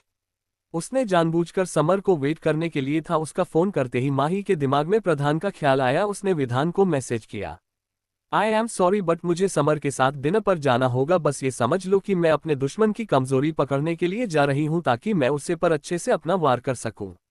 माही ने मैसेज व्हाट्सएप कर दिया और फिर रेडी होने के लिए चली गई। वह कुछ खास रेडी नहीं हुई थी। उसने सिंपल सा ब्लू टॉप और जीन्स पहना हुआ था और बालों को पोनी, ना कोई मेकअप ना कोई एक्स्ट्रा एफर्ट। वह नीचे आई तो उसने देखा समर इस वक्त उसके मोम दाद, बड़े पापा, बड़ी मामा के साथ बैठा हुआ था। वो को माही भी आ गई। सुशील जी माही को देखते हुए बोली, मामा मैं समर के साथ डिनर पर जा रही हूँ, आप टेंशन मत लेना, मैं जल्दी ही आ जाऊंगी। माही ने अपनी मामा और पापा से कहा और दोनों को बाय बोलकर समर के साथ चली गई। उसका बिल्कुल भी मन नहीं था, लेकिन अब मजबूरी में उसे जाना पड़ा। वह दोनों घर में बैठे थे, घर में बिल्कुल शांति थी। तभी माही के फोन पर मैसेज रिंग होने की आवाज होती है। माही ने मैसेज देखा तो वह विधान का रिप्लाई आया था, जो भी हो लेकिन उससे दूर रहना, अगर उसने तुम्हें दोबारा से छुए तो मैं उसकी जान ले लूंगा। विधान की बातें सुनकर के चेहरे पर स्माइल आ गई, लेकिन बहुत जल्द ही उसने अपने स्माइल को छुपा लिया ताकि समर्थ देख ना पाए।